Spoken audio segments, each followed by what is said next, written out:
So anyway, so hopefully everybody comes out winners this week. So happy Thanksgiving. Well, I just returned from almost a week in College Station, and let me tell you, they're ready. They're ready. And just want to wish everybody a happy Thanksgiving. This is a short week for us. For those of you that have business before the county, we're going to be shorthanded this week. So if you need something, get it before Thanksgiving. Otherwise, you need to wait till next week. So with that, we'll move on to the consideration agenda. Item 1.1, consider, discuss, and take appropriate action on a request to use the courthouse grounds for the stock show kickoff breakfast on January 6, 2025, from 6 a.m. to 8 a.m. Mr. McElvain, good to see you back. Thank you, Judge, and good morning, Judge Kelly and Commissioners. I am Charlie McElvain, and this morning I am here to request the use of the courthouse parking lot on Monday, January the 6th, 2025, for the 2025 Kerr County Stock Show Cowboy Kickoff Breakfast taking place between the hours of 6 a.m. and 8 a.m. Also, we'll need to make certain that the electricity is on the south parking lot, so that we'll need that to operate the public address system. This event is co-chaired again this year by Kristen Weaver and myself. Do want to invite Judge Kelly and each of the commissioners, along with reigning champ Sheriff Larry Letha, how's that? For the cow chip toss. This is an important event that takes place between the Commissioners Court and City Council each year, and so we definitely want to make certain that y'all are in perfect form and ready to go, and work to keep the championship at the county level. Also wanted to invite the public and anyone that and from surrounding area to come out and take a look at the Christmas lights on the courthouse. They look better probably than they've ever looked before. The Kerrville Christmas Light Committee spent a lot of time and money getting this set up. We appreciate the county's assistance with that project also, but we're beginning to be able to compete with some of the neighboring communities on the Christmas lights. So please come out and take a look. Other than that, I want to thank you for the opportunity to appear before the court this morning and wish each of you a very relaxing Thanksgiving. Thank you. I move for approval. Second. Got a motion and a second to approve the use of the courthouse grounds for the Kerr County Stock Show Cowboy Breakfast as presented. Any discussion? Yeah, Charlie, I mean, I know stock folks get up really early, you know, crack of dawn and all that stuff, but I got to point out at 6 a.m., that's before crack of dawn. Well, you know, we've always told folks that the cowboys that were driving those herds into the market got up pretty early too, and so we'll be lighted. We'll have generators and light towers, so Y'all did a fine job. you'll have a last year. perfect shot at the pot for the cow toss, the chip toss. Okay. Thank you. Very good. Moving on to item 1.2, consider, discuss. Didn't vote? Okay, any more discussion? No. There being none, those in favor say aye. Aye. Opposed? Unanimous. 1.2, consider, discuss, and take appropriate action on a request from Kerrville Pets Alive to use the courthouse grounds on December 21st and 22nd from 8 to 5 for a pet food drive. Ms. Guerrero. Yes. He didn't look like Miss Guerrero. Good morning, Judge. Good morning, Commissioners. My name is Russ Patterson, and I am on the Board of Directors for Kerrville Pets Alive, and I'm here to request the use of the courthouse grounds from Friday, 5 p.m., December 21st through, or it's 20th, I believe, through 5 p.m. The Sunday the 22nd. It's for our annual Fill Their Bowls Pet Food Drive, something we do every year to meet the need for those who might have need during the holiday season. Our presence would consist of our tent, a banner, and a vehicle, probably a pickup truck, to haul away the food. Move for approval. I'll second. Got a motion and a second to approve the use of the courthouse grounds for the Kerrville Pets Alive food drive, pet food drive, as presented. Any discussion? Those in favor say aye. Aye. Opposed? Unanimous. Thank you. Do we get in a quick plug for the Furball. Furball?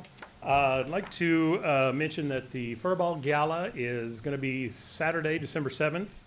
That is our annual big fundraiser. A significant portion of those donated funds also go to help pay the medical and other paper medical, other programs out at Kerr County Animal Services. So we'd appreciate any support you can offer. If you'd like to attend, please get on our website at kerrvillepetsalive.com. Okay, thank you. If I can say one more thing, I'd like to thank the court for your continued support over the years. It's our 5th anniversary, and we couldn't do it without your support.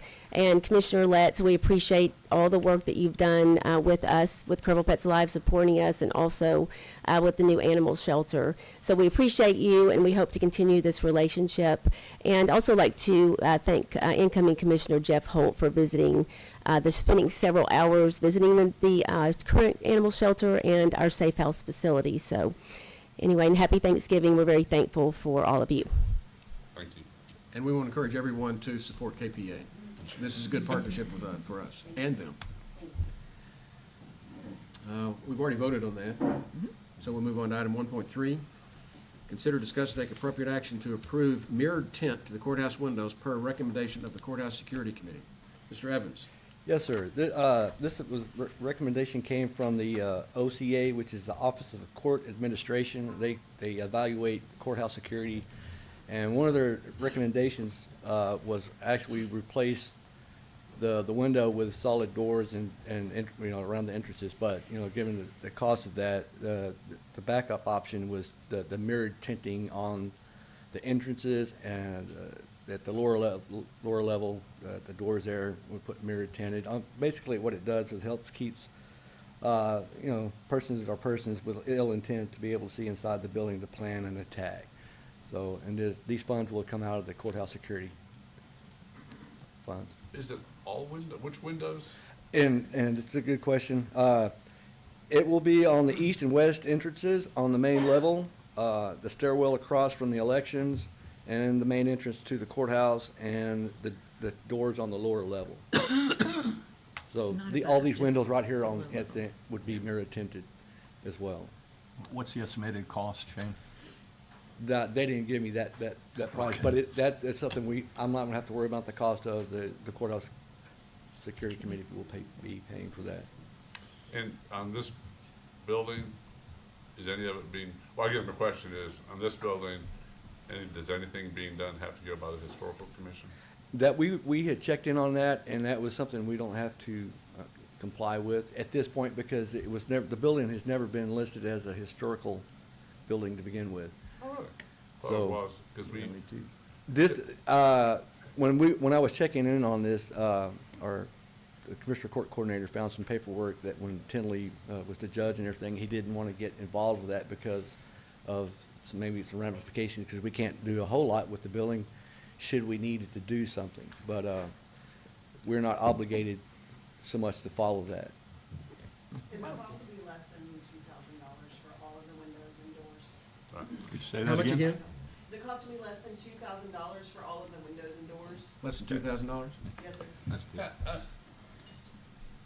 somebody in the future may want to look back at that, Shane, because when we remodeled this courthouse, we had to follow the historical commission. That building is not, but this building was. And I know that, and I see Rosa nodding as well, because I remember we went with, I can't remember the architect, anyway, Mike Walker was the architect at the time. And there was, we had the windows, we couldn't change the wood, we couldn't change the I don't know what we call the window dividers and all that, because of the historical commission. And it raised the cost of that renovation a lot, so I'm not sure I think that's accurate.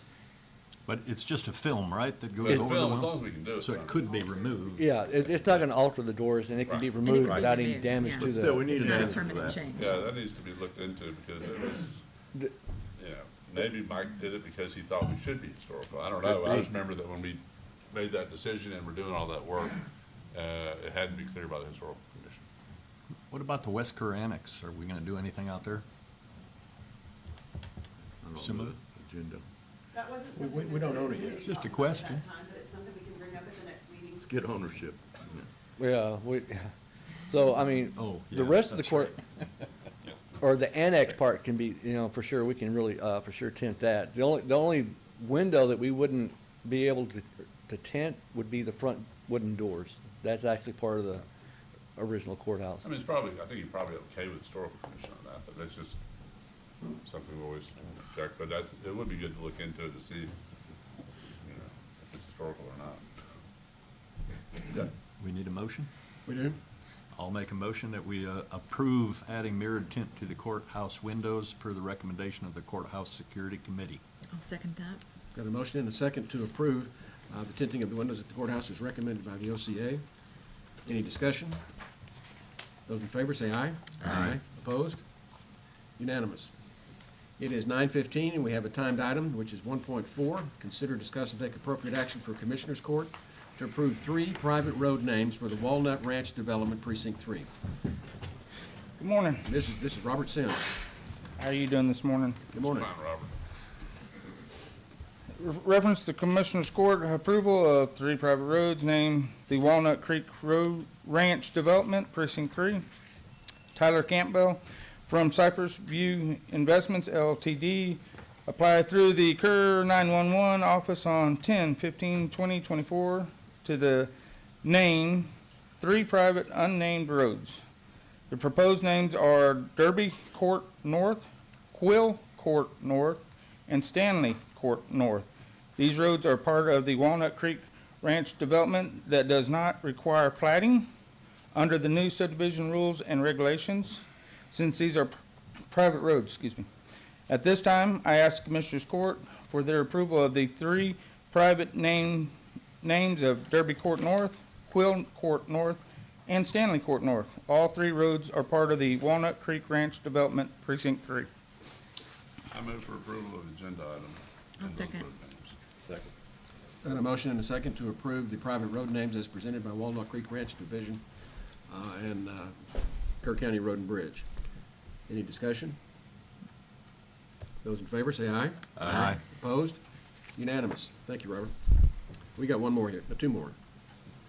1.5, consider, discuss, and take appropriate action for Commissioners Court to approve a general contract with Secor Fence Building Company for a fence and gate installation at Center Point Yard and the gate installation for Kerrville Fire Department at Spur 100 Yard.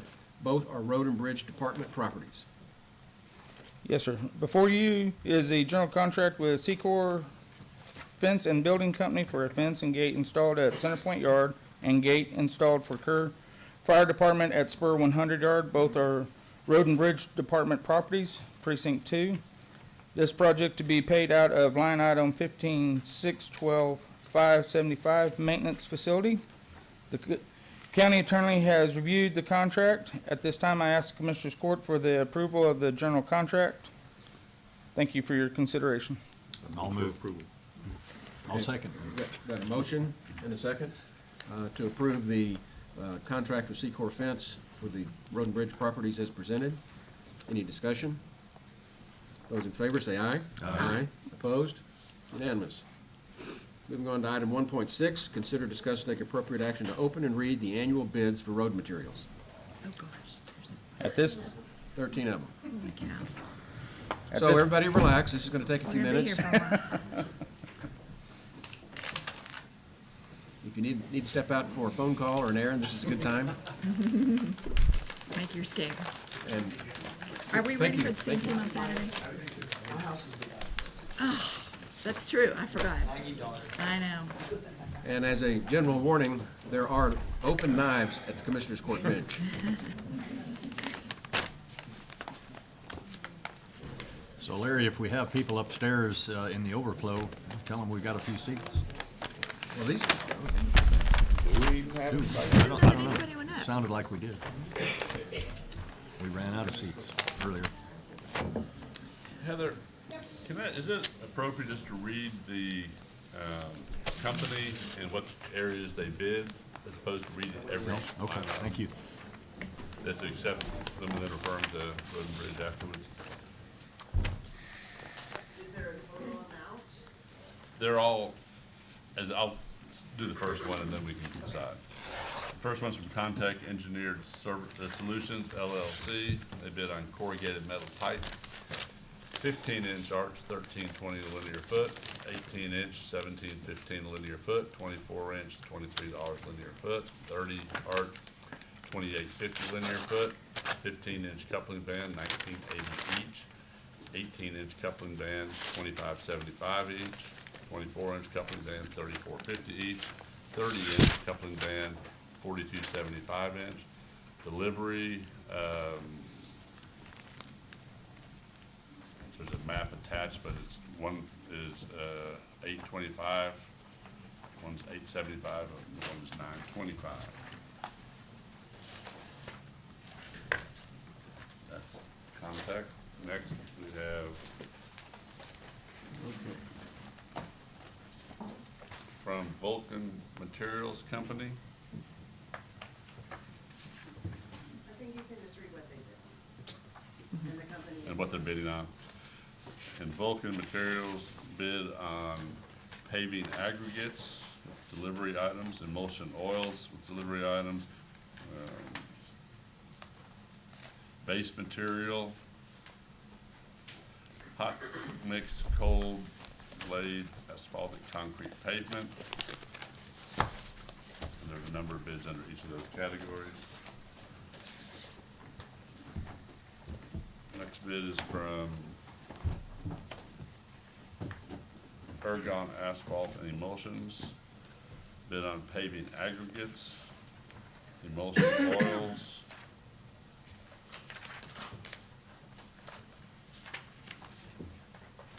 that's it. Next we have a bid from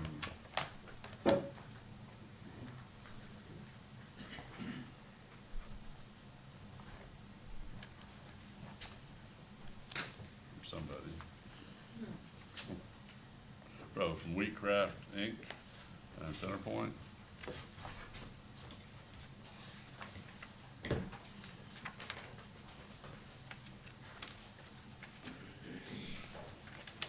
They bid on base materials. And they bid on hot mix, cold laid asphaltic concrete pavement. Next, we have a bid from Anderson Columbia Company in New Braunfels. They bid on paving aggregates.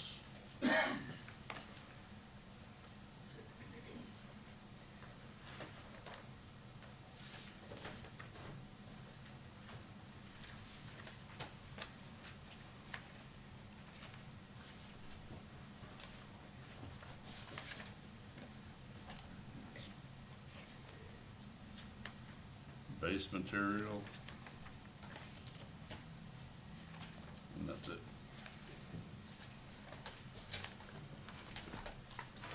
Next is a bid from Edmund Yansky Incorporated from Kerrville.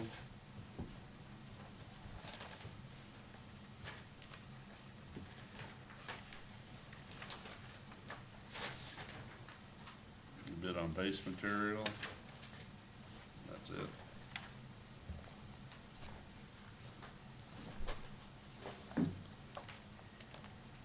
Next from Wright Asphalt Products Company. They're out of Houston.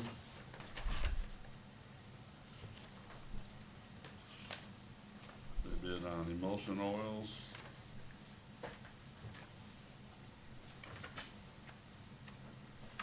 And that's it.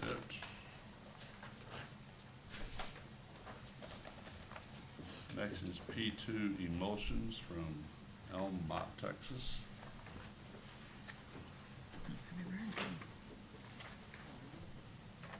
Bid on emulsion oils.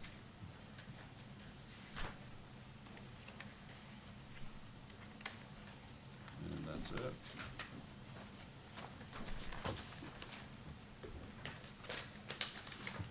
Next, we have a bid from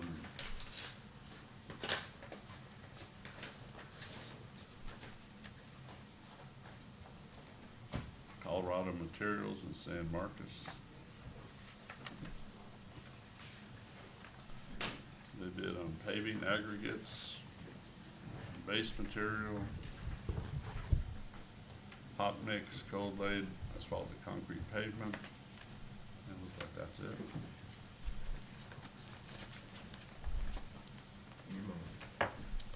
Next from Wilson Culverts.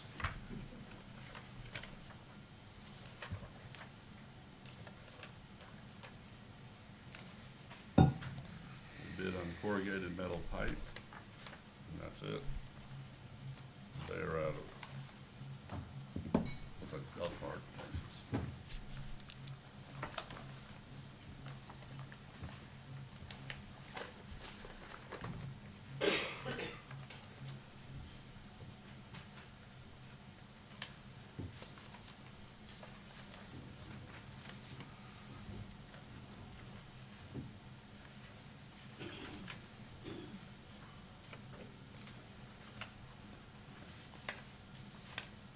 Next is from Bromtex Materials in New Braunfels.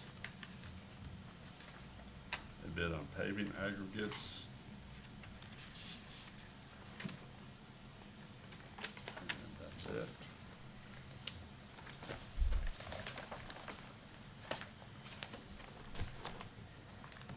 From Armadillo Materials in Johnson City.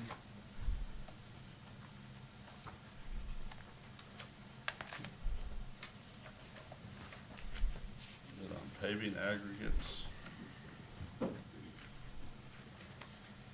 and base material.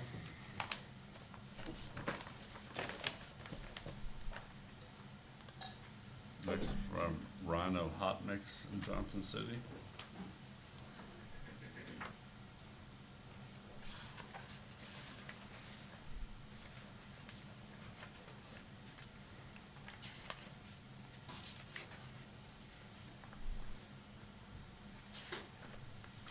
And they bid on hot mix, cold laid asphaltic concrete pavement.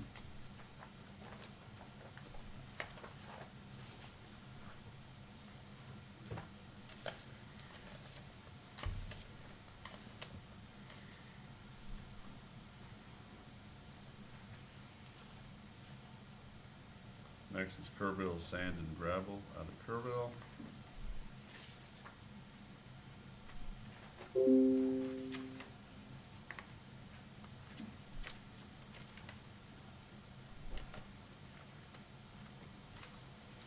And they bid on paving aggregates. I make a recommendation, we, make a motion that we approve all bids confirmed to the Road and Bridge Department for evaluation and recommendation. Second. Got a motion and a second? Those in favor, say aye. Aye. Opposed? We'll, Unanimous, thank you. should be accept, We're just Oh, we accept, accepting. oh, I'm sorry, we accept all bids Yeah. confirmed to Road and Bridge. accept, not approve. Yes.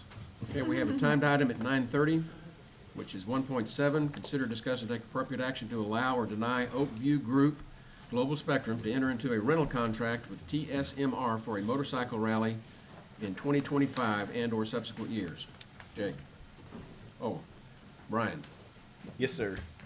Hi, I'm Brian Evans and my wife Lynell Evans, and we're here presenting for Texas Sport Bike Motor Rally's proposal to rent the Kerrville County Youth Center for a sport bike rally in March the 20th through the 23rd. I know whenever you say sport bike, everybody says, "Oh, crotch rockets," but realistically, 67% of motorcycles are considered sport bikes. We've actually also owned Biker Rally of Texas out of Bandera, Texas, and we've been hosting 25 years of successful events to the county. Brings in about $3.2 million in annual revenue for Bandera County and city. That was estimated in 2018 from their report, from an economic impact report that they did. But what we're trying to do is bring the sport bike community together. The demographics, 27 to 60 years old. We want to bring, they're more of an entertainment kind of crew. They're not into all the regular bike rallies, that, you know, the sexual, the nudity, and all the crazy stuff. We're trying to keep a clean Regular rally. bike rallies. You know, the bike rally scares everybody off. Clean fun. Clean fun. We plan on having concerts out there, bringing in some entertainment where we have Cowboy Kenny, and they bring out dirt bikes, and they'll set up ramps and do like aerial acrobatics and things. Of course, everybody's insured. We'll have some BMX shows out there and some just different things, but we have some national vendors on board, like Yamaha. They're gonna bring out a big demo vehicle to test drive their current motorcycle lines. Monster Energy is coming on board, and just a lot of local sponsors as well. We estimate 1,000 to 1,600 for our inaugural event. The plan is to do this twice a year, one in March and one in the fall in September, just to see how this Now, one you do actually understand goes. September is a summer month in Texas. Yes, correct, absolutely. But we're just trying to, bring it in here to Kerr County. We have a lot of friends and people in the community that are into the sport bike community, as well as San Antonio, and like our sponsors and some vendors, Destination Cycle being a big one. We're just trying to continue and bring the sport bike community together and give them some place to have an outlet and camaraderie and some entertainment for them instead of just the cruisers all the time. So we just ask that y'all grant us permission, and we'd try to do everything we can to keep everybody happy, And, Brian, yes, sir. on the concerts, Mhm. you have a time frame for those? I mean, I want to have the stage shut down by 11:30, 12 at the worst case. That can be adjusted a little bit if needed. Being that it's an inaugural event, we can change some things from like we do at the normal rally in Bandera, which usually shuts down at like 2 o'clock, and then they have after parties, which we're not planning on doing all that. Mansfield's Park's a little bit different than what we have. 100%, And we've right. had some complaints in the past for concerts, isn't that, Jonathan, you would know, Yes. a wise one? It's mainly, I don't know if we've had that many at River Star. The complaint we've had when we had a park across from Fred's house. Is he just walked in Just the door? sticking there. And people across the river have had complaints because at those concerts, the music was, or the speakers were aimed right across the river. At River Star, I don't know that we've ever had any real complaints there, though I think it is a concern from the people across the river, and there is a neighborhood just to the west. And it really carries across that water. Right, I mean, right. So it's strategic placing of speakers. Sure, and that's what I discussed with Jake when we originally went out there, kind of looking to see if this would even work out for us. And we're actually going to bring in a stage, so we're not going to use the little pavilion that's there. And we were looking at directing it in a certain direction, and Jake seemed to think that would be like perfect. It's going to kind of keep the music away from shooting directly into the residential areas and things like So that. you'd be shooting, I think, or facing, so it'd go back either across the highway or back towards It was kind of At the event center. at the event center. at the event center. Yeah. Brian, I guess my question is just, are you gonna have any events actually set up where you require, a track or something? I mean, not I'm gonna have only a concerned about track. whether you're gonna be tearing up the park itself. No, so what we planned on doing is in the asphalt area right in front of like the events park, I guess, where you have all the restrooms and all that in the little pavilion. You got that little parking lot right between the building and there. We're wanting to cut, basically section off a big section of that parking lot and actually put, all the entertainment type things in that area. And all these guys are professional stunt riders and, fully insured, so they know to take care. We're not gonna be having them doing like burnouts and tearing up your Right. asphalt and things like that. So, it should be just pretty minor. And then obviously we wanna do some camping and things like that out there as well. And has the county attorney reviewed any kind of agreements here where we're covered from a liability standpoint? And No, I have not reviewed any agreements. Yeah, we haven't, this is kind of more to move forward, I think. Sure. Yeah. I mean, well, And we have insurance and everything that we can, do like we've always done for Biker Rally to Texas, or we're just trying to kind of get away from the whole smut side and, we're Christian people and, we're like, well, we have a sin wagon and it's not very, very good. Jake, what's your thought?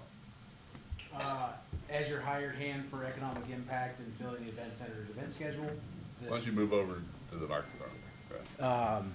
this checks off all those boxes, bringing people to town, helping economic impact vendors, people in town, hotel rooms, those things check all the boxes. So from my side, this is what we're hired to do. Being that it's outside, and that we've always discussed that This was something the court needed to decide on if we wanted to bring something like this to town, because it is 3 days, that is 3 nights of entertainment, past dark, to 11:30 midnight, like he discussed. You know, we're outside the city limits, we don't fall under their jurisdiction, but I know it's always been discussed that we try to be good neighbors, because of our location, which their noise ordinance kicks in at 10:30. Could So, you cut off music at 11? That,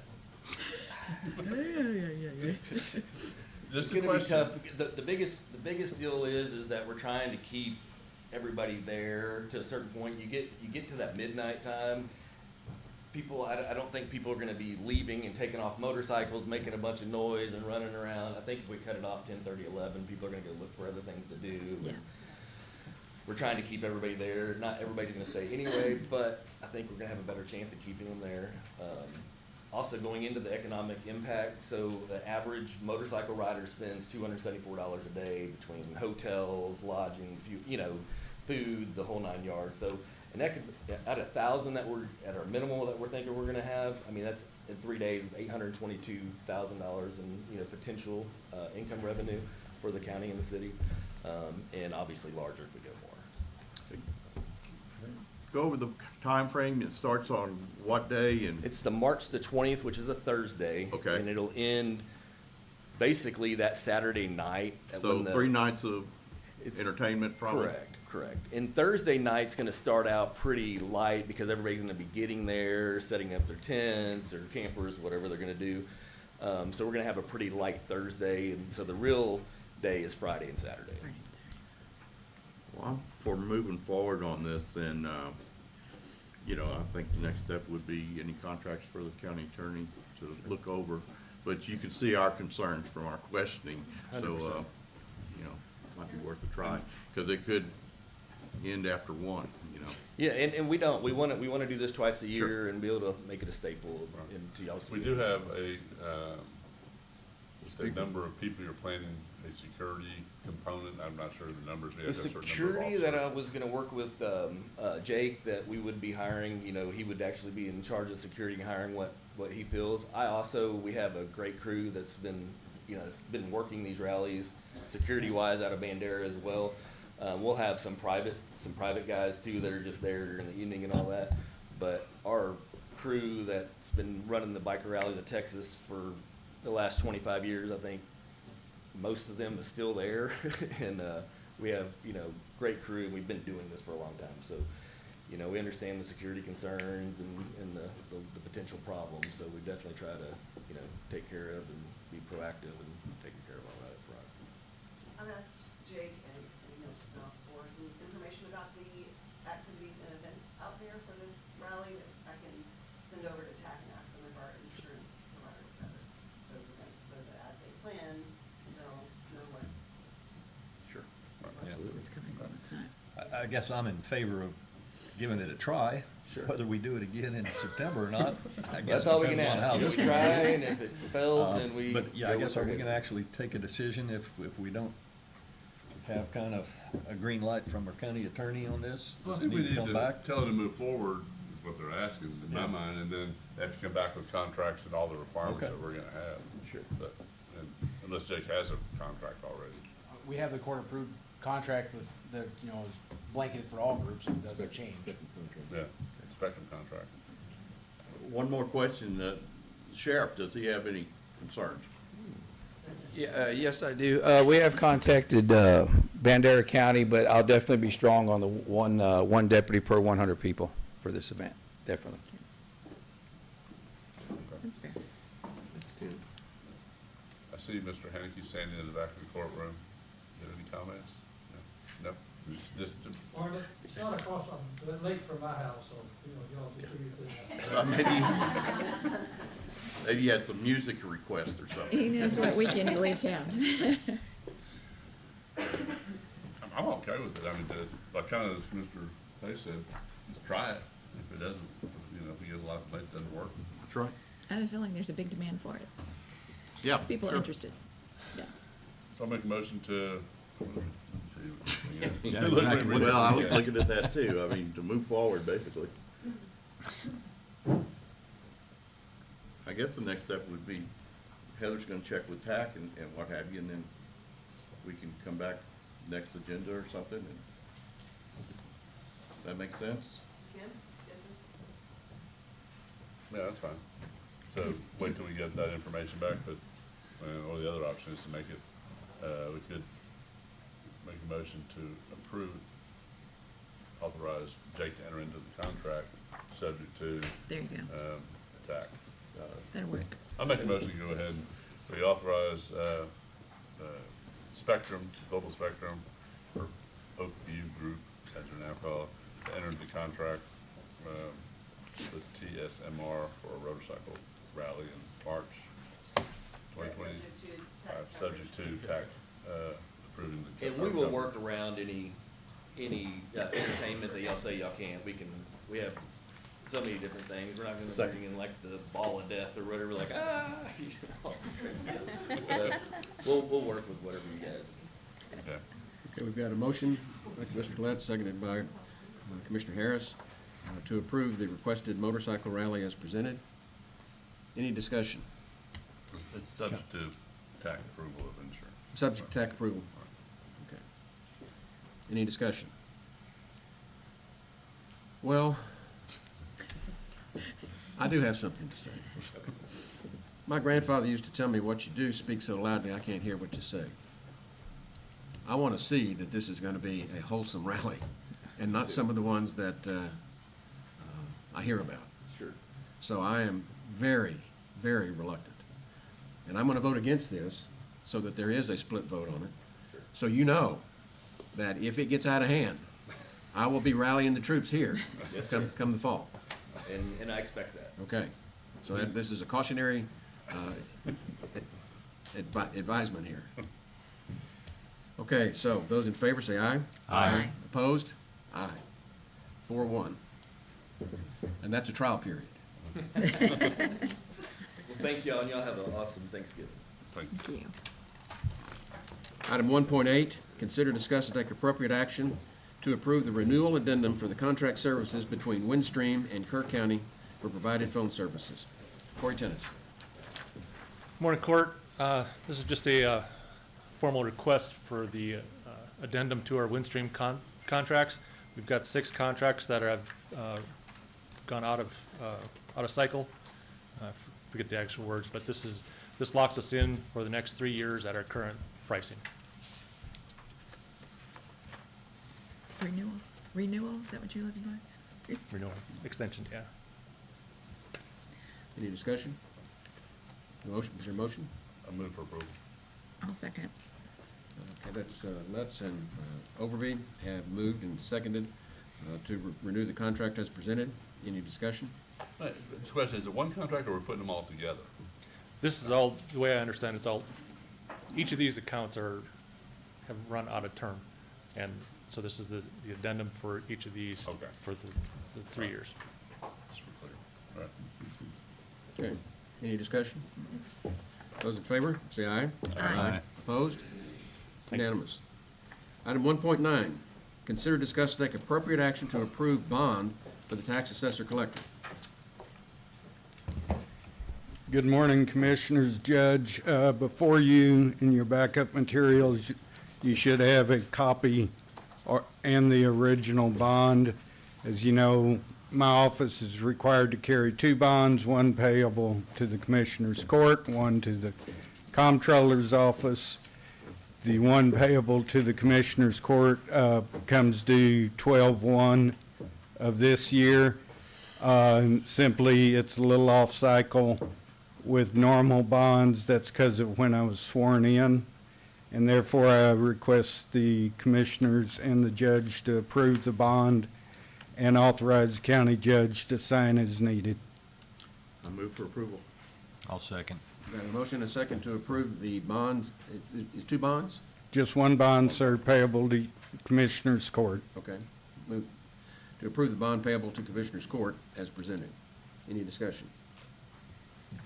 Got a motion? Yep. And a second. Okay. Those in favor say aye. Aye. Opposed? Unanimous. Thank you. Thank y'all. Item 1.10, consider, discuss, and take appropriate action to approve the revised county payroll schedule for FY 24-25 and rescind the original approval of payroll schedule, court order number 40706. Ms. Solon. Good morning. I am bringing a revised payroll schedule to you because we will finally be upgrading to Tyler version 10, Encode version 10 next spring.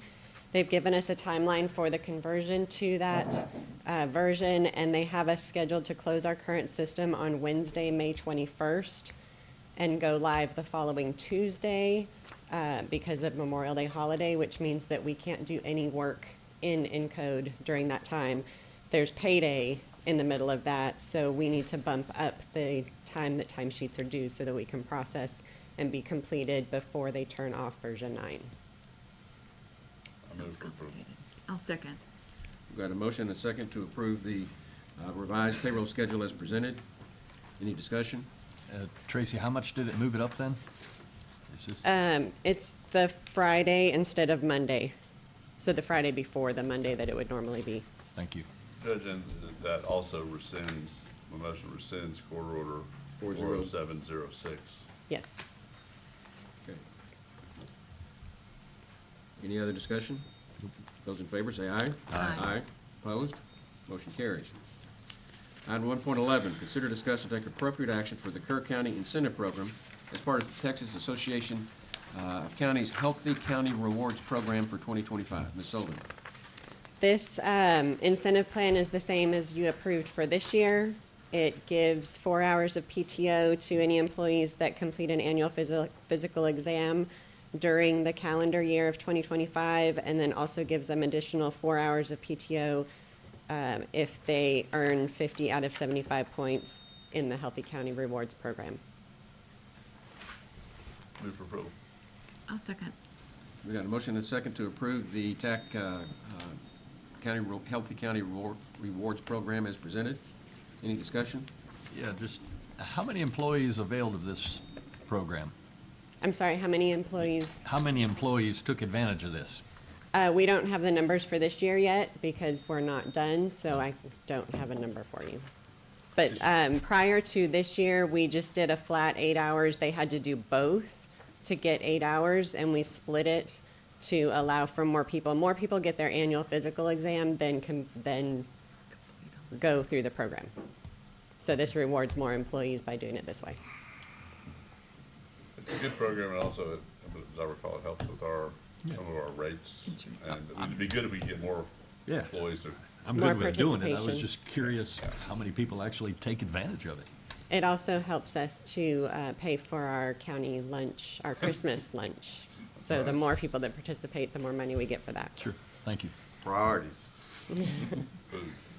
Any other discussion? Those in favor say aye. Aye. Opposed? Unanimous. Thank you. Thank you. Don't go anywhere. Nope. Item 1.12, consider, discuss, and take appropriate action to approve a resolution in support of legislative action authorizing Kerr County to collect a hotel occupancy tax, or more commonly known as a hot tax, HOT. Ms. Holden. Okay. So I'm here to present to you all on behalf of a committee that worked on this, which is the tax assessor, our county auditor, and I, to research a hotel tax that would help the county with potentially offsetting the use of property taxes for certain county expenditures. In the last month or so, we've met with each of you and kind of talked about it and answered your questions. This tax is not going to be imposed on Kerr County residents. It would be a tax added to hotel or short-term rental stays and paid by visitors or tourists that stay within the county. It would also not apply to summer camps. The only time it would apply to a camp is if they rent out guest rooms for conferences or general overnight stays. I have figures for you if you want me to go over those. Please. Okay. So Bob was able to obtain information from the state comptroller and found that in 2023, there were 60 properties in Kerr County outside the city limits of Kerrville and Ingram that currently collect the state hotel tax, which is 6%. Gross receipts of those 60 properties were reported to be approximately $5.6 million. A 7% county tax on those receipts would have earned the county $350,000 to $392,000 for 1 year.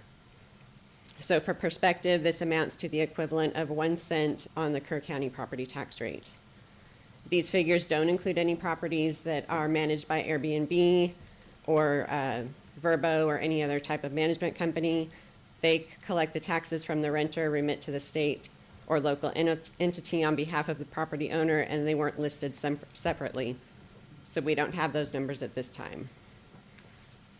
Based on Chapter 352 of the tax code, the use of local hotel occupancy tax revenue must directly enhance and promote tourism and the convention and hotel industry.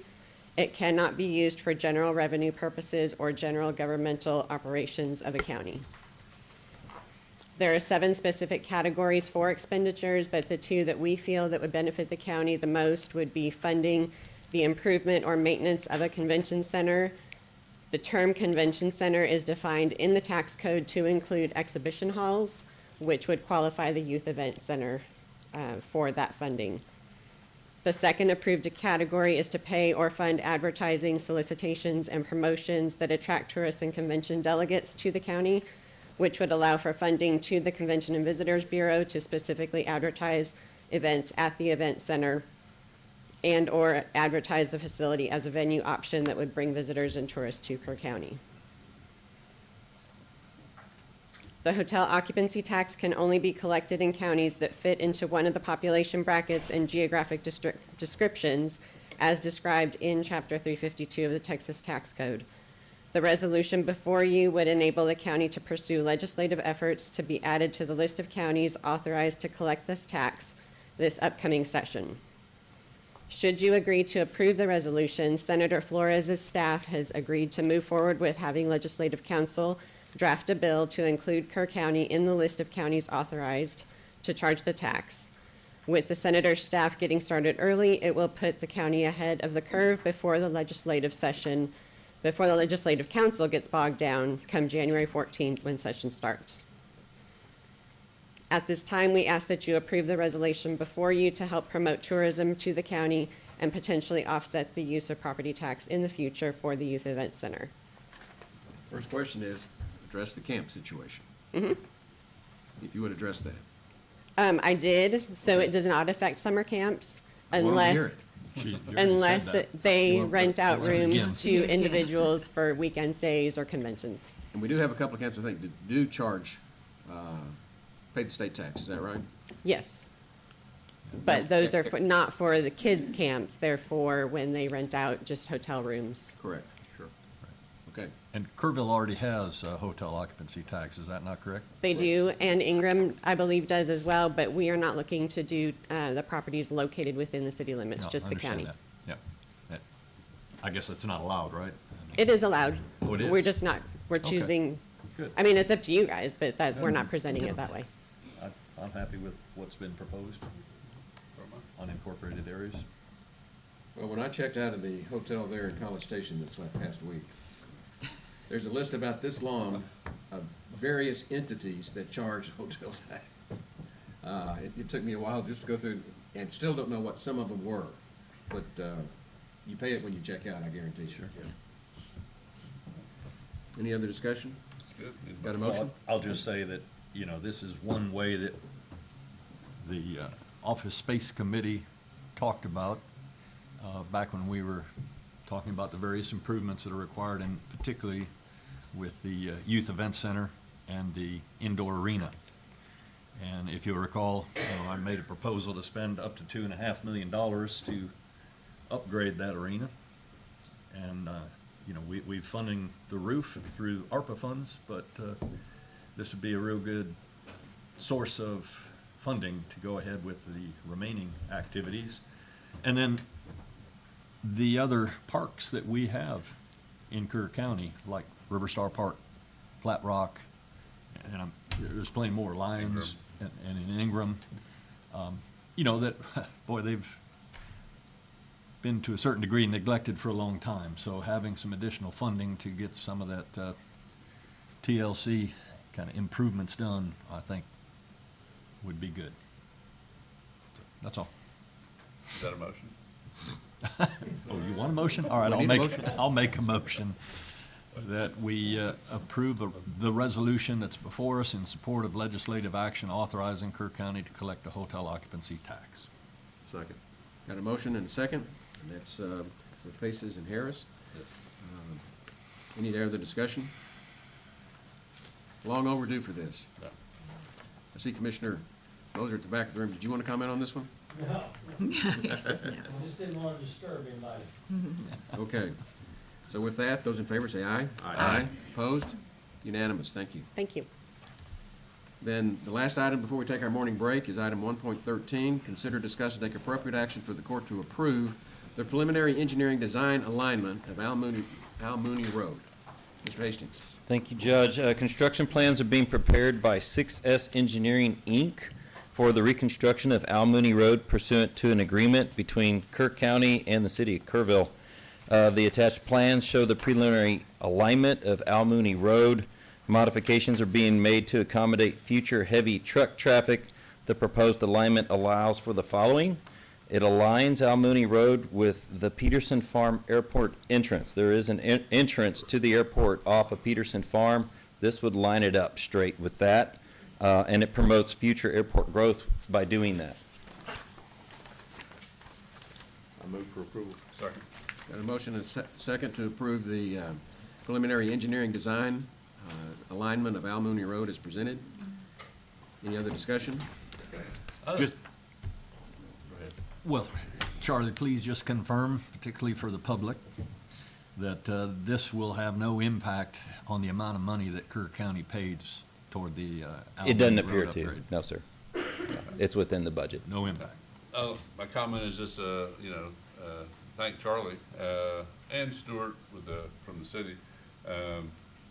Once Charlie looked at the plans, there was an adjustment made that makes it better, which is what we're approving today.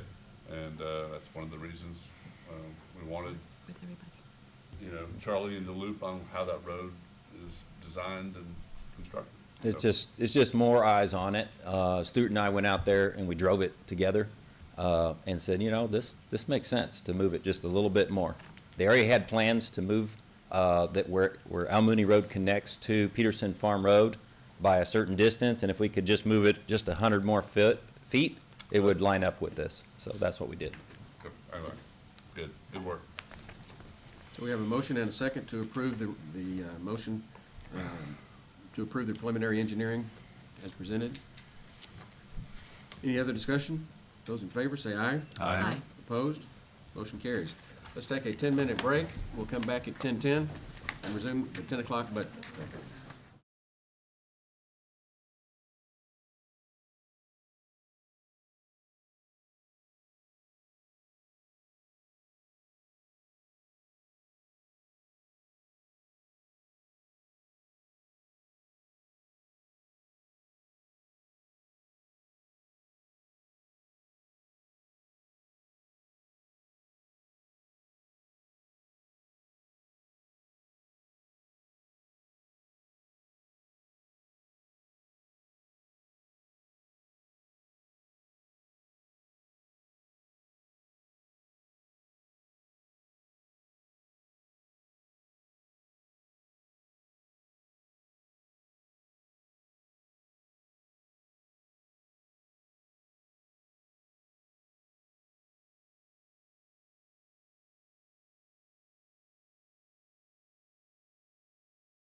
okay?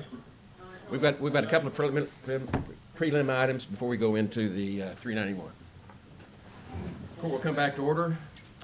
The next item on the agenda is 1.14, which is a public hearing to consider a request to cancel both the original plat for Hall Ranch and the revision of plat for Hall Ranch Lot 3. Charlie Hastings. Public hearing. Public hearing. Okay, so this is the public hearing. Is there anybody that would like to address the court with regard to the plat revisions for Hall Ranch? There being none, then the meeting is adjourned. We'll move on to item number 115, which is to consider, discuss, and take appropriate action to consider a request to cancel both the original plat for Hall Ranch and the revision of plat for Hall Ranch Lot 3. Mr. Hastings. Thank you, Judge. This proposed plat cancellation results in 4 existing platted lots and the platted 60-foot right-of-way for Gillenshaw Road becoming 3 unplatted lots, with the platted restriction to further subdivide effectively removed. Lot 1 will remain 62.16 acres, Lot 2 will remain 226.97 acres, and Lots 3A and 3B and the right-of-way will combine into 510.16 acres. It is our understanding at this time that the owner's legal counsel is working to resolve the issue of Gillenshaw Road right-of-way being canceled by establishing an access easement in its place. We will need proof of this resolution before the court can take action on the request to cancel the plats. I don't know that I have received that final. Is there someone here to represent the developer? I think until we get that, we can't take the action. I mean, that's kind of critical. If we don't have that resolved, when you vacate that right-of-way by abandoning this plat, then there's going to be some issues with people being able to get to their lots. And I know that their legal counsel was working to get that resolved. I just haven't got the final documents from them. So this is really a reaggregation of the Hall Ranch, putting it all back together. But they've got to make sure that they've got proper easements. Because when they divided it, they sold some of the lots, and now they want to abandon it, so you've got 3 different ownerships, and everybody still needs to be able to get to their property. So, Pass on this until. Okay. okay, now we move on to item 1.16. Consider, discuss, and take appropriate action to approve the creation of and Kerr County Commissioners Court membership in the Sub-Regional Planning Commission pursuant to Chapter 391 of the Texas Local Government Code within Region 18, known as the Alamo Area Council of Government, to be known as the Hill Country Energy Sub-Regional Planning Commission, the HCESRPC. The county limits of Kerr County shall be included with the county limits of Kendall County to form the boundaries of the newly created HCESRPC. Mr. Paces. Yeah, I put this on the agenda. This is subsequent to the workshop that we had last Tuesday, where we had quite a bit of discussion on this item. And for the first time at a workshop, we allowed public input, so we had a lot of public input as well. And I believe there's probably a lot of people who want to talk about this one more time. But I'm going to go ahead and just make a motion that we go ahead. The resolution has been attached for the court to consider. Apparently, no one had any further questions and wanted to talk to Dan Byfield or Judge Trey Duhan. I've checked with them, nobody contacted them, so hopefully all the questions and concerns have been addressed since we haven't heard from the experts. I'm kind of curious how we have somebody on the conference call today and we couldn't do that last Tuesday. He's our counsel, they're not. Okay. He represents the proponents. So I'm going to make a motion. They're not our counsel. I'm not gonna listen to an outside person. Okay. I mean, if someone's It's gonna just an advise me opinion. as a commissioner, I'm gonna talk to our county attorney and our counsel that we've hired for this particular purpose, not talk to other individuals. I just would like to think that we're open to hearing from the people that have the greatest expertise on any particular topic, but that's okay. I don't know that they have the greatest expertise. You've told me that, and they haven't even been here ever. Let's back it up. We'll do this orderly. In order to open the floor up for discussion, we need to have a motion and a second. I was about to We'll do start that. with that.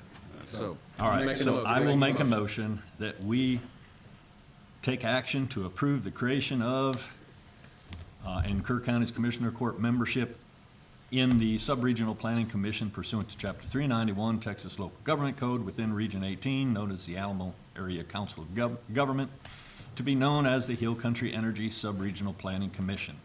And this Regional Planning Commission shall encompass the county limits of Kerr County along with Kendall County. Second. We got a motion and a second. Now we can start the discussion. First, let me say that I have been contacted by Dan Jones, the county judge in Gillespie County, and they have expressed interest in looking at this to see if this is something they might be interested in doing. So I just offer that for what it's worth. Sure. And since our workshop last Tuesday, there has been a good deal of editing of the proposed bylaws to my satisfaction. Yeah, that's the next agenda item. Well, I'm just saying that people need to understand that we're not dealing with the same animal that we looked at on Tuesday. This is much more specific to the county and to our needs. And we'll talk about that in 17, is that right? The next one. Okay, Yeah. that's fine. So there have been a lot of changes. And as I said, with my approval. So, with that, we do have some people signed up to speak on this. Okay. Comment. I have a couple of comments and they kind of go along. I did a lot of editing on the bylaws. I didn't do any editing on this. But there's a couple of words that concern me. And it's under the purpose, under section 2, the purpose. On the second line, I'll read it. It's cooperate and coordinate with local government units sharing similar needs to plan for all matters dealing with health, safety, general welfare of their residents. The word all, we limited this to battery energy storage systems, not in the bylaws. Maybe we should limit it here as well. You could just strike the all, and I think it would. I think that's what he suggested. Right, yeah. So get rid of the word all. And C, this seems, that's kind of a new, it says support and strengthen law enforcement and security. That seems like that's outside, that's under the sheriff's purview, not courts. So that could be deleted, because I don't think that, and, yeah, that's the main one. It seems that D was a little bit odd to me, and we're going into health, safety, and welfare, which is clearly our responsibility. Sure. Economic well-being, citizens, businesses, industry seems odd to me. That's not, it's something that I'm glad we're doing it, but it's not something that, this is one of the things that we're charged with doing as a court. Go back to C, Jonathan, support and strengthen enforcement and security within, just strike out law. I think that would be satisfactory, don't you? What do we need it for? I don't understand what that, that's Just just, strike the whole thing as far Strike the as whole far as I'm thing. concerned. Yeah. I mean, I if don't we need it. I don't see it. Yeah, it's fluff. no, it's just, that's a sheriff. Yeah, Okay. I'm good with that. Those are the only comments I have. So Okay. I will amend my motion then to approve the resolution with the changes suggested by Commissioner Letts. The verbal revisions? Yes. Yes, second. Yeah, I think they're reasonable. So we've amended the motion and the second has accepted the verbal revisions to the. Right. What do we call that? It's a resolution. The resolution as discussed. Yeah. Can you Okay. just mark up on your hard copy? I didn't bring a hard copy of that resolution, so that I we did all on know mine. exactly what we're Here's what I did. potentially Where it says, approving. all matters dealing, I just say dealing with health and safety. Okay, we're striking C And and D. struck C. Not all of it could be, but it's just the economic well-being portion of that. It just And seems you that took that's- that out of the bylaws, so I'm Right. okay if you want to strike that. Okay.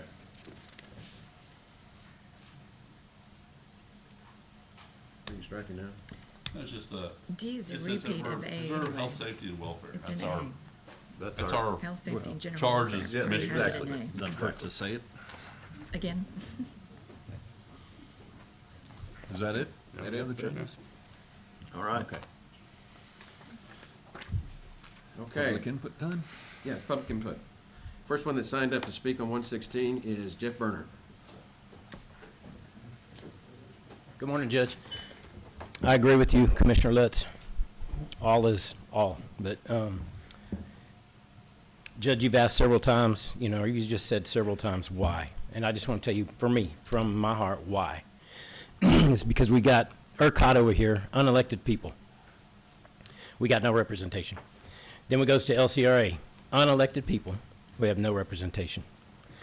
We have TECQ, unelected people, all appointed by the governor, no representation.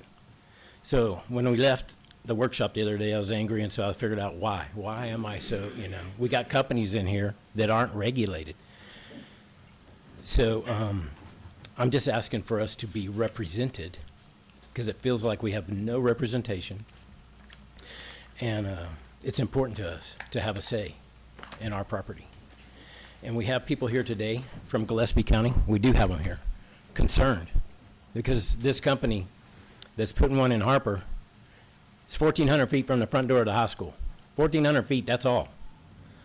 That same company buys these facilities from Black Mountain. That's why it's relevant, because Black Mountain is the one coming here. On their brochure, they're saying they're coming to Hunt, Mountain Home, and so it's just we're being overrun. And I appreciate y'all's input and thinking about this. Thank y'all very much. Chuck, would you address the fact, the reality of regulation by counties? Would I like to? No, Chuck. Oh, Chuck. This is Chuck Kimbrough. He's our general I thought you counsel, said Jeff. outside counsel. Chuck? The question, you're asking me to address which legal issue? The, Which document? well, we're not addressing a specific document right now, other than, I mean, we're getting ready to take a vote on a resolution to go ahead and do the 391. What we have is a public explanation as to why he's in favor of this, and it's because, and I don't want to misstate this, Mr. Berner, but this industry, the lithium battery industry, storage industry, is unregulated, and we don't have anybody overseeing them. And so, my understanding is that the county is not permitted to regulate. Okay, I can speak to the governance issue about express and implied power of counties, Yes. if that's what you're referring to. But his comments are directed partly about whether you should grant the resolution or not, correct? Well, yes. Yes. He's taking a position, the citizen is taking a position that the resolution should be granted. His comment and the question directed to me really are to the measure before the body right now, whether to approve or disapprove the resolution, correct? Well, what I'm trying to clarify is that if the purpose of this resolution is for the county to regulate this business, this lithium battery storage business, is that something that we're permitted to do? Yes, sir. I can speak to that. You answered the question I had. The discussion right now is upon what's on your plate right now. The motion and the second to approve the resolution, correct? Yes. We're not talking about bylaws, we're talking about the resolution. Bylaws is the next agenda item, not this one. And I've got to answer the question, but follow up and tell you that there are procedural issues in my mind regarding the resolution that have to do with the question that he's talking about. Now, you can hear from me if you want to on that second issue after I answer the question that the gentleman posed to the court, okay? Yes, sir.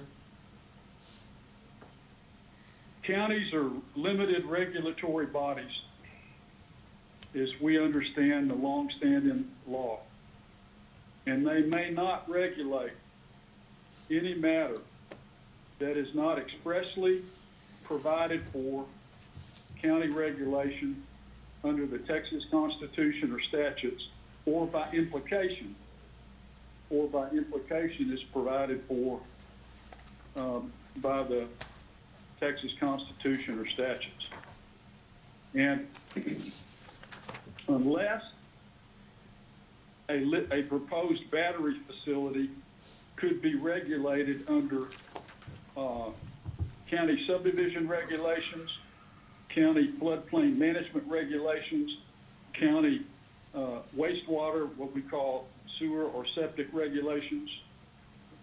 I'm not aware of any express or implied authority that allows the county to regulate a battery facility.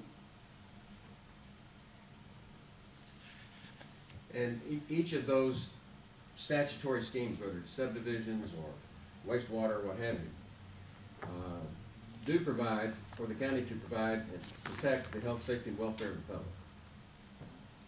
Is that right? Yes, sir. And so in the resolution, when we borrow the language that is for the health, safety, and welfare of the citizens of Kerr County, that's the thread that gives us some standing to do anything. Is that correct? You could that would be an argument, sir. Yes, sir. But there is no specific authorization from the Texas legislature authorizing the county to regulate lithium battery storage facilities.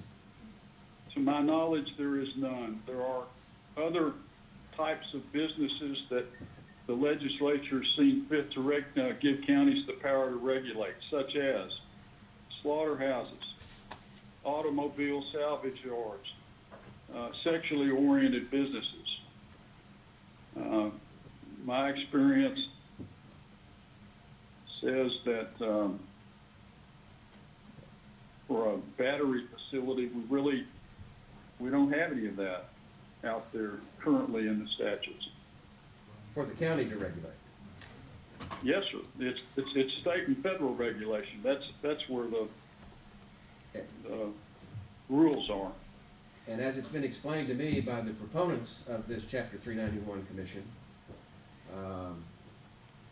it is an effort to create a different level of governance above counties. This would be similar to an ACOG or another council of governments, a sub-regional planning commission. Isn't that what it is? No. I mean, yes, it is a sub-regional planning commission, but the intent specific to regulations, we understand, all the proponents who have been involved in meeting on this understand we have no ability to regulate anything. We do have the ability to create a much louder voice with our state legislative bodies so that they might pass some regulations that will help our small rural counties where we have no otherwise ability to do anything. And again, what the 391 Commission gives the authority is to coordinate, which is a legal term, but to coordinate with any state or federal agency that may be involved. In this case, we're very focused and specific to battery energy storage systems. So anybody who's involved in that, we can call on them and ask them to explain why are they targeting our rural communities where we have no regulations, and we can involve the state fire marshal, which that's another issue we're going to talk about later. But it just gives us a lot more power to do something. No guarantee that it'll be successful, but we're not regulating anything. I just want to make that very clear. This is not about regulating anything. I want the public to be clear as to what we can and can't do. That's fine. We can't regulate, but we can lobby.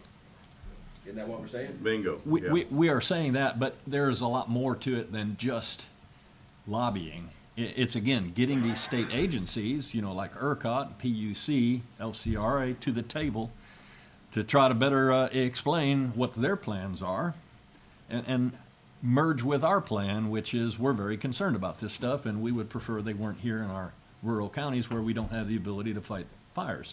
But it's getting them to the table so we can have that discussion. This agenda item says nothing about us, the county, regulating. Absolutely. There's no intent to regulate anything. We can't. We accept that. I'm just trying to explain to Mr. Barner. No. Where we are. I'm sorry, but the point was representation, because I feel like I'm unrepresented. That's really all. And so, I think we're all frustrated with that. right. I mean, like I'm in the highest tax level, right? Y'all don't mind taxing me? Please give me some representation. That's all I'm asking. Thank you. Okay, Chuck, we're gonna go to the next speaker on 116 is Fred Henneke, former county judge. Former a lot of things. I got more formers than actives in my resume right now. Fred Henneke, 2595 Bandera Highway. I am on principle and legitimacy opposed to the 391 Commission. Take it down to its essence. It's another level of government for Kerr County. The Kerr County does not control, aim directly at the individual's property rights. If you go back to 1876, when this Constitution that we have was adopted, Texas was still under Reconstruction control. We still had federal troops stationed in Texas to make sure that we didn't offend anybody. When our founding fathers drafted the Constitution we now have, they wanted no central government, and they wanted darn little regulation as to what they could do with their property. And this proposal goes directly against the sense of what the Constitution is. The other thing I would say with regard to representation, I was fortunate or unfortunate enough to be involved in that transmission line brouhaha 20-some years ago. I had the good fortune of representing Tierra Linda, Homeowners Association, and 116 individuals. On the other side was the city of Kerrville. The action by the individuals before the PUC had a whole lot more effect and impact than the lawyer for the city of Kerrville. If you want to go to a state agency, I'm not going to say about federal agency, if you want to go to a state agency and have an impact on what's going on, go by yourself. The people at Tierra Linda, bless their soul, they rented a bus for the PUC hearing and took 47 people over there, and then they had a press conference before the PUC hearing. PUC listened to us. They didn't really care what the city of Kerrville said because the city of Kerrville was there on their own behalf plus one person. So if this commission goes over and wants to talk to the PUC or whoever else, unless they take everybody here with them, PUC is not going to pay a whole lot of attention because they represent the people, not the entities. So I don't see the nature, I don't see the purpose for this, I don't see the requirement for this, I don't see anything for this. Yes, do we want the batteries? No, probably not. I don't want one, you know. But do we want to create another level of government that we don't control? Kendall County is already in, Gillespie County is here. You think we're going to have a majority on that commission? No. And it's aimed at property rights. That's the whole purpose of it, is to further define, restrict, limit, whatever you want to say, our property rights. There's no telling that somebody could end up with a wild hair and want to limit the size of stock tanks. You know, is that something that would fall within the purview of the commission? I don't know why not. I'm not sure what couldn't fall within the purview of the commission. As our council says, we can't regulate, all we can do is lobby. Lobbying is most effective by the people who are impacted individually, not by giving their representation to another entity, particularly another government entity that was created expressly for the purpose of lobbying. So I don't see the need for this. I don't see the justification for it. If we want to talk about batteries, let's all get together and form a group and go talk to the people who have some say over the batteries, instead of imposing another level of regulation that we don't control. What are we going to do if the representatives from Kendall County and Gillespie County don't care about batteries? How are we going to work that one? There's, to me, as I've said before, this is a solution in search of a problem. This one does have an immediate issue behind it, but I don't see the necessity or the benefit to everybody in this room and everybody out there of setting up another government entity that we don't control aimed directly at property rights. So I urge you to take a serious look at this And if you want to talk about batteries, let's get together a Kerr County group against batteries and go talk to the PUC or whoever is the appropriate agency. Fred, I think that's an excellent idea, in addition to a 391, getting a group of people. We're trying to do whatever we can to make some movement on this, whether it's the 391, a busload of people, whatever else. Well, it sounds to I me agree like. with that part of it. Thank you, Commissioner. It sounds to me like this is where we're going instead of the individuals. If we want Senator Flores to pay attention to us, let's get a caravan or a bus and go down to his office and sit down and visit with him, instead of sending 2 representatives from this commission. You want flack, you want power, you want influence? Do it yourself. Don't give it to somebody else. Thank you. Thank you, sir. Let me just say the one thing I do agree with that Mr. Henneke said there is that, yeah, we should engage our citizens. They should have a voice with whatever agencies the SRPC calls. And gee, what better place to have that voice than in an open meeting held by the SRPC with PUC or ERCOT or anybody else, where people, our citizens, are free and welcome to voice their concerns and comments in a public meeting that's here in Kerr County or Kendall County. But anyway, a heck of a lot closer than driving to Austin. So I agree. I hope a lot of people will come and tell PUC and ERCOT what they think. You got more? Next. I don't disagree, totally. Let's let somebody else speak. Oh. All FOIA requests to LCRA, crickets, just so you know, we've tried.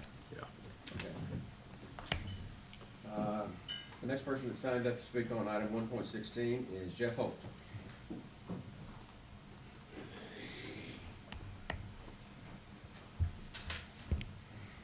Morning, Judge, Commissioners. We are so close to a vote. And I think about when this started, and you're probably wondering, why am I bringing this to the court January 29th, 2024? This story about comfort in a dramatic meeting. I had a feeling back then we'd get to this point right now. And it's because a lot of folks were upset. And I didn't understand how interconnected we are, whether it's Gillespie and Harper or Comfort and Kendall. That electrical power grid that runs through affects a lot of our residents up there. And they admitted it in Harper about how it affects the residents of Kerr and the folks and the power station in Comfort. You know, we have a lot of folks that depend on that power grid. And with our approach that we have, I want to thank you. This is a thank you. I'm going to keep it because it's kind of a somber moment right now, but because we're close to a vote. But we've got so far, and this is kind of like a little lesson in democracy for Tom and Jeff, you know, to go through and see how stuff gets presented, how it gets circulated, how it gets staffed, and how we come together and edit things. So it's not easy. It has been a lesson in democracy, but we got to remember this is about health, welfare, and safety. And if you want a voice, you got to have a seat at the table. We're forming the table. There is precedence for this. No, we're not trying to make regulations, but our folks that do need to be informed. And that's why we're here, as Commissioner Pace has already mentioned. So we're very close. Don't give up. We'll get there. Let's do the vote, please. Thank you. And this is about the right time. And we are leading a lot of, if you will, people are looking at us to figure out how to wrestle this pig. And we're doing it the right way. And I want to thank Chuck Kimbrough for our legal opinion as well. I think that's necessary to be involved in it. And we'll get there. Hopefully we can get some hands raised soon. Thank you.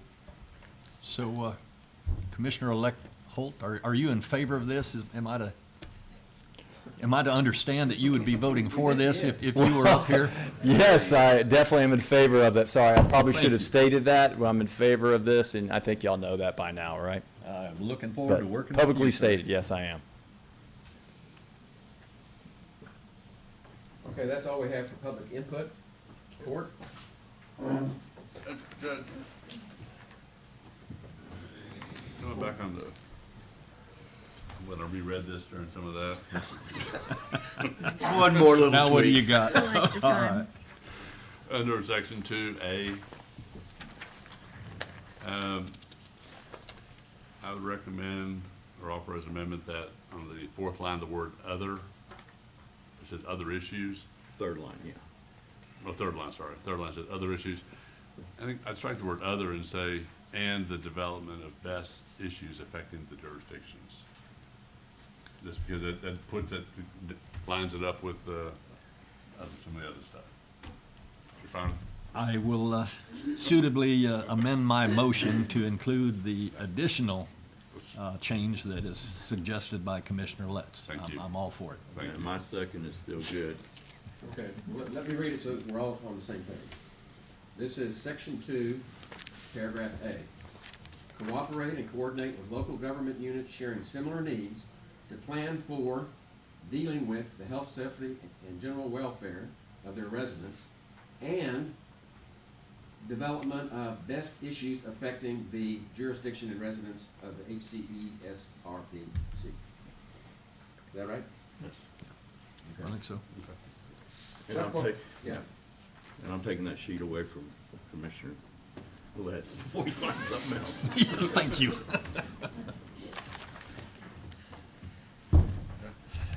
And I want to go back to something, a couple things Judge Henneke said.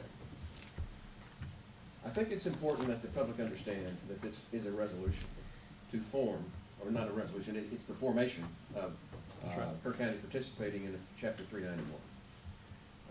It is not regulation. Nope. They may advocate some sort of regulations, but not to the county. It's going to be to various state agencies that may have some say in it. So I understand that. It does add a level of government that I'm not sure is truly necessary. But that's what the people want. I'm fine with that. The other thing that struck me in Judge Henneke's comments, and it'll come up when we go over the bylaws. When we go over the bylaws, you're going to see that many, many things have been tweaked that were in the original bylaws to make it much more applicable to what the situation on the ground really is. But one of the things that I'm going to be talking about is control. And when Fred says that we lose control, the way this thing is drafted right now, we do lose control to this commission, this entity, this Chapter 331. We have some input initially going into it, but the way the bylaws are drafted right now, if we don't fix them here today, when we get to item 1.17, it would leave everything in the control of this commission. And Kerr County and the other counties would lose control, other than having whatever seats they have on that particular board, which can be decreased or increased as they choose to do it.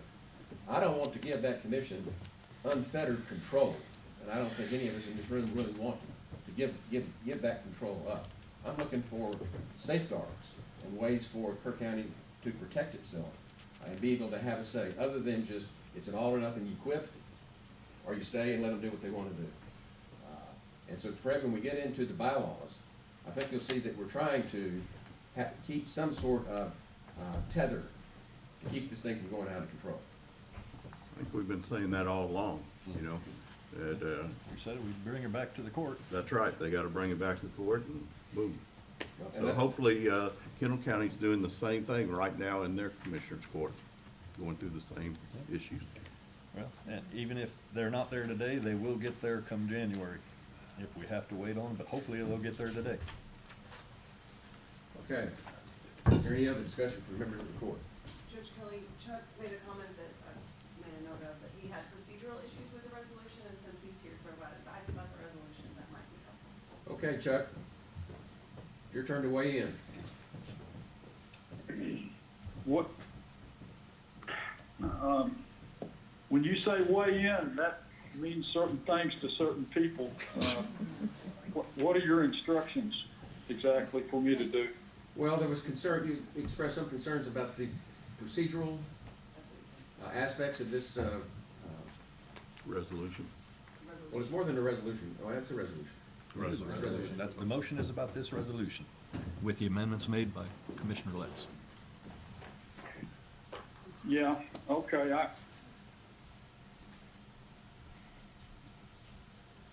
I believe I understand what you're telling me to do.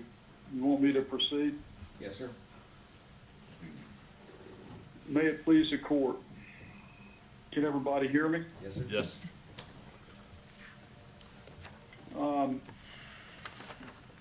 Honestly, I think procedurally you're out of sync. However, it's my belief that today, at the very least, the resolution is going to be acted upon one way or the other by the court, based on the comments I've heard from the court and the comments from the people seeking some action one way or the other on the resolution. So while I think what I'm fixing to tell you is my legal opinion, I understand that perhaps the current practical circumstances mean something else is going to happen. I understand that. But I'm obligated to tell you what I think, okay? This is a proposed joint project between two counties, and we have no real actual idea where the other county is on these documents in front of you today, the proposed resolution and the proposed bylaws. Correct? We have no idea Well, where they are. we know, Chuck, that two of their commissioners are happy with the resolution and the bylaws that have been proposed. Of course, we've made further changes, so, we'll have to circle back with them and see what they have to Okay. say about Yep. it. Yes, sir, I get it, I understand that.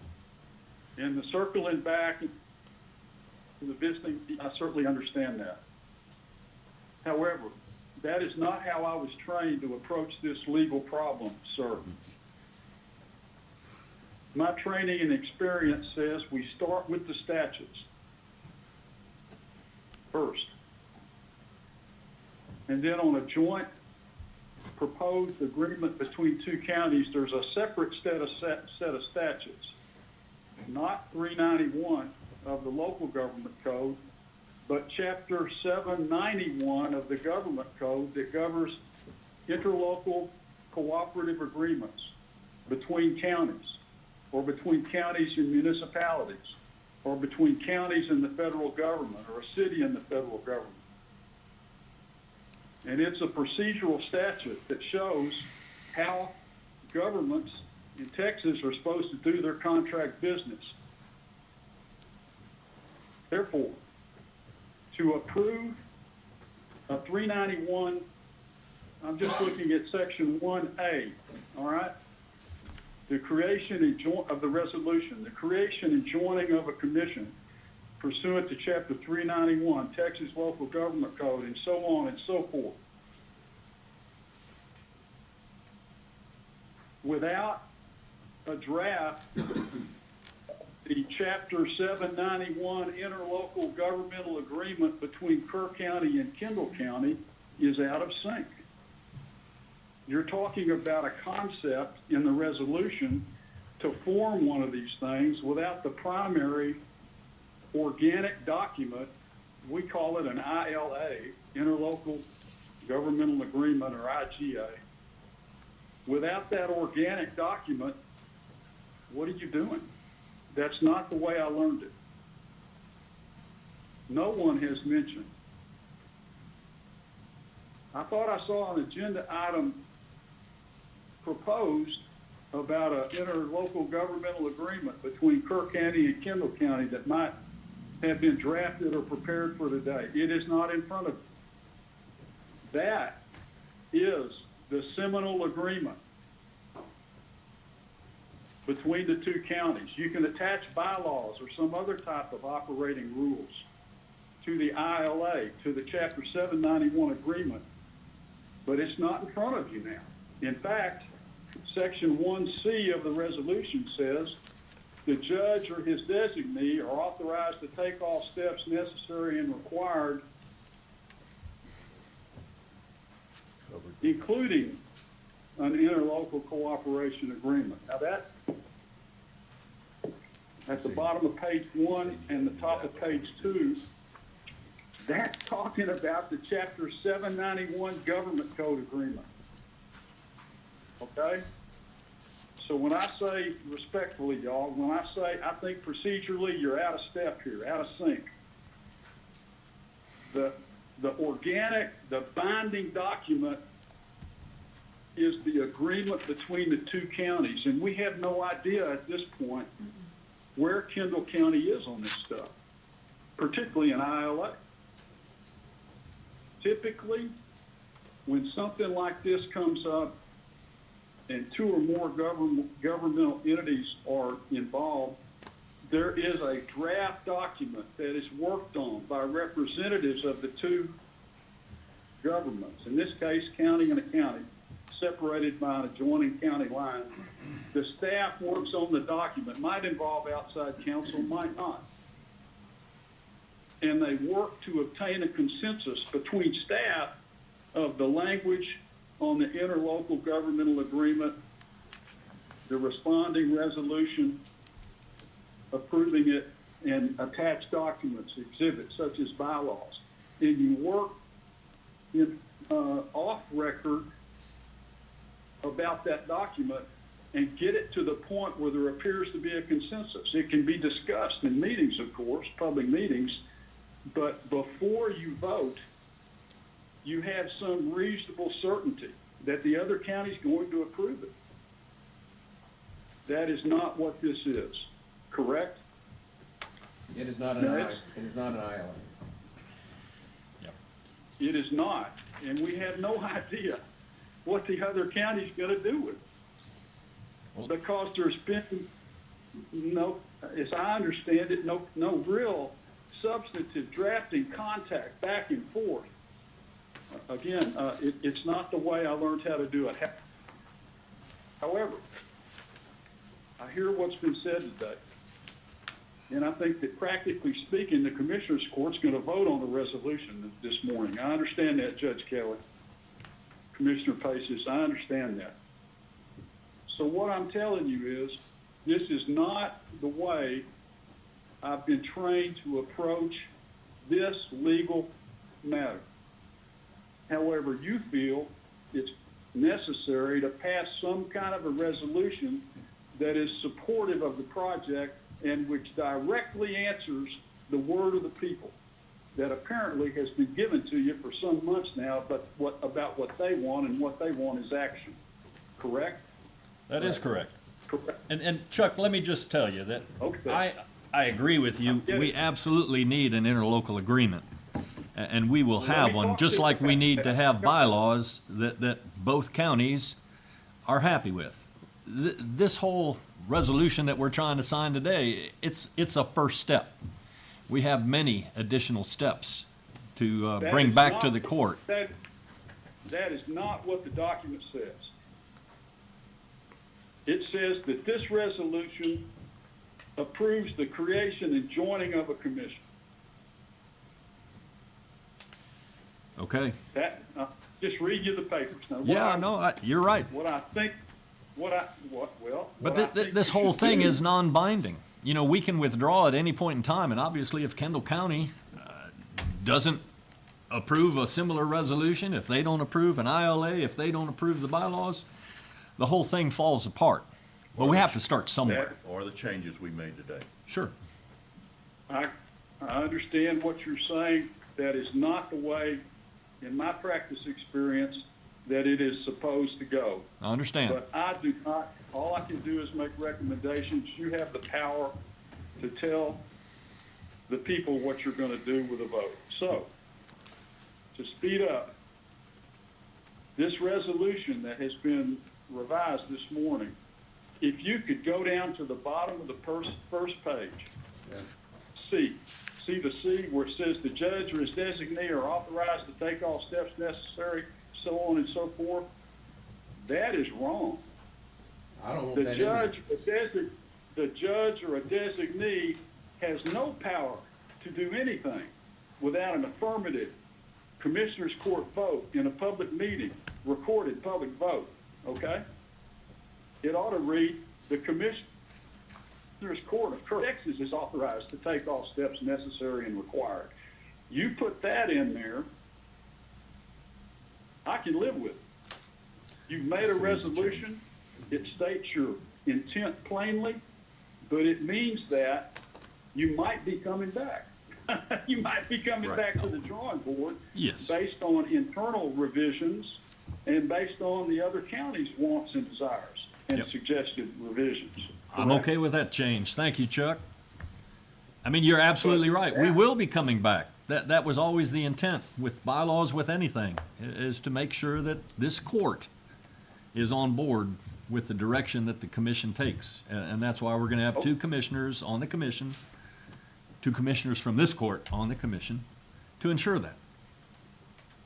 I'm telling you now, sir, that the bylaws don't get approved by anybody except the Commissioner's Court. That's the feeling of the Commissioner's Court I feel right now. You're not going to constitute the governing body commission without first having some rules in place about how they're going to govern their commission, their planning commission. Correct? Correct. That's what the bylaws are all about. Yes, sir.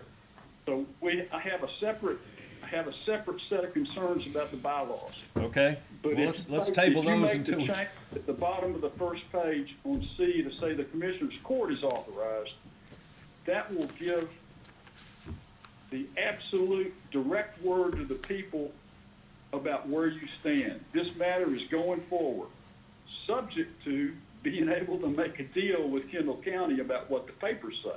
Yep. Correct? Correct. Okay, we're good. Then you ought to, Agreed. I've then you got, ought I got one question. Does their resolution have to match our resolution exactly? Yes. At some point. Maybe No. not exactly, but. No, but ideally, you'd want it to. Okay, With yeah. the work, Yep. with the work Should that say is, the same. you know, with the preparatory work that is done between counties before you come to a public meeting vote. You're typically not supposed to fly blind on something like this. There's supposed to be drafting work where by the time you come to a public vote, there's some reasonable expectation that what you have on paper will be approved by the other county. And they have to have the same feeling, okay? There's no way to absolutely know until a vote by one county and the other county if something's gonna get approved. Gotcha. But the front end work to come to a consensus on a document through public meetings, separate public meetings through sometimes closed session meetings of the two, of each county separately, is how you get to that point. Now, that's not what the people want to hear. They want faster action than that. I can understand that. I very much appreciate their concerns. So that's why I'm saying, if you make an amendment to the bottom of the first page, they know you mean business. The people know you mean business. And you can keep pushing. Thank you, Chuck. We need to take a vote. Right. So everyone accepts that last Yeah. amendment? Yeah. Chuck, let me ask a couple questions. Yes, sir. And Commissioner Moser's in the courtroom, and he, those of us that were on the court, and he was on the court back when we did the, Public Defender's Office. Yes, The sir. 5 counties got together through their various representatives, and we cussed and discussed, going back and forth as the wording of an ILA, an interlocal agreement. And we kept the court in the loop on all of that. We came back and reported the issues that we were having and what we were trying to agree to, and got input from the court as to what their position was on those issues. And this went on for some time. And then we finally brought the final agreed interlocal agreements to all 5 courts at the same time. Not together, individually, and had all 5 commissioners' courts adopted. And what you're telling us is that is the same procedure that you would have followed in this situation. Is that right? Yes, sir. Yes, sir, but And it's what we do with given the this, city. sir, If we do it with the city, Given- on the airport board, we've got an interlocal agreement with them on a number of things. Our EMS as well as the airport board. The usual and customary form of governance between counties and contracts between counties is through an interlocal agreement. Correct? yes, sir. And this one is just That, different. that's a separate set of statutes, chapter 791 of the government code. I'm familiar with that. Okay, so, to answer your question, yes, that, the procedure that you talked about is the typical way to approach it. But honestly, Judge Kelly, the people won't stand for 5 more months of talking about it, will they? No, we gotta do something, we understand that. Mr. Moser, did you want to address the court? Just a question for Chuck. Does it say you cannot have a 391 agreement without an interlocal agreement? No. That's You what it sounds can, like. But 791, the spirit of the statute, sir, speaks to us 791 in all instances. So it says you have to have an interlocal agreement before you can have a 391. Says you should. It's a should. Should. But you don't have to. Okay. Why would you not have it? If the statute, Because the public wants it. I think that, I think move to a vote on this. I mean, Yeah. I think, I totally agree. I think this has been gone backwards. I think it should have gone what you recommended several meetings ago. Have, appoint committees to work through it. So we've done every other agreement since I've been the commissioner. But this one went different. I'm fine with the resolution. I think it's gonna require a number of times going back and forth between, this item's gonna be on here, and rescind this one, and go forward on this one, and rescind this one. they will. Which is backwards and non-productive, but, this is the way it is right now, and I'm not gonna have to deal with the future ones. We need to take that first big step, and this is it. But the point is, this is not the way you should do business. Well, before we take the vote, I'm looking at the county attorney. Chuck, I'm looking to you. What's your advice? I believe I've stated it. Thank you. Okay. I mean, I'm making a compromise here based on typical training, education, and experience versus what the people want and what y'all are willing to do. But when we come to the bylaws, that's a different story. Yeah. So, I'm gonna have a different piece of advice to give you on that. okay. Any other discussion then? Heather, anything you wanted to add? No, sir. Fred has it. Fred? Up, gotta get up. It's you two.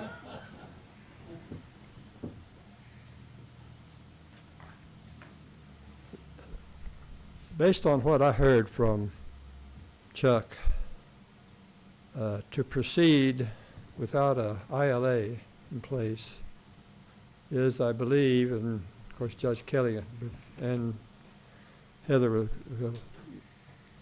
opine on this better than I can since I'm an old retired broken down lawyer. It opens up the method to litigation. If the litigant can say you didn't follow 791, so you can't do 391, then I think you've created a money pit roadblock. Fred, as an old friend and colleague, I view this as a resolution. And we tweaked the resolution to the point that I think we all got something we can live with to tell the public we're serious about trying to do something about these lithium battery storage facilities. Obviously, it's gonna have to be followed up probably with an ILA as well as whatever we end up, we may act on the bylaws today or not, but we can at least do the resolution. But with the understanding that we're gonna try to go back and put it on the regular course of inter-county government. That's the court's decision. Yes. So, thank you. Any other discussion? Okay, those in favor? Aye. Say aye. Aye. Aye. Unanimous. Hallelujah.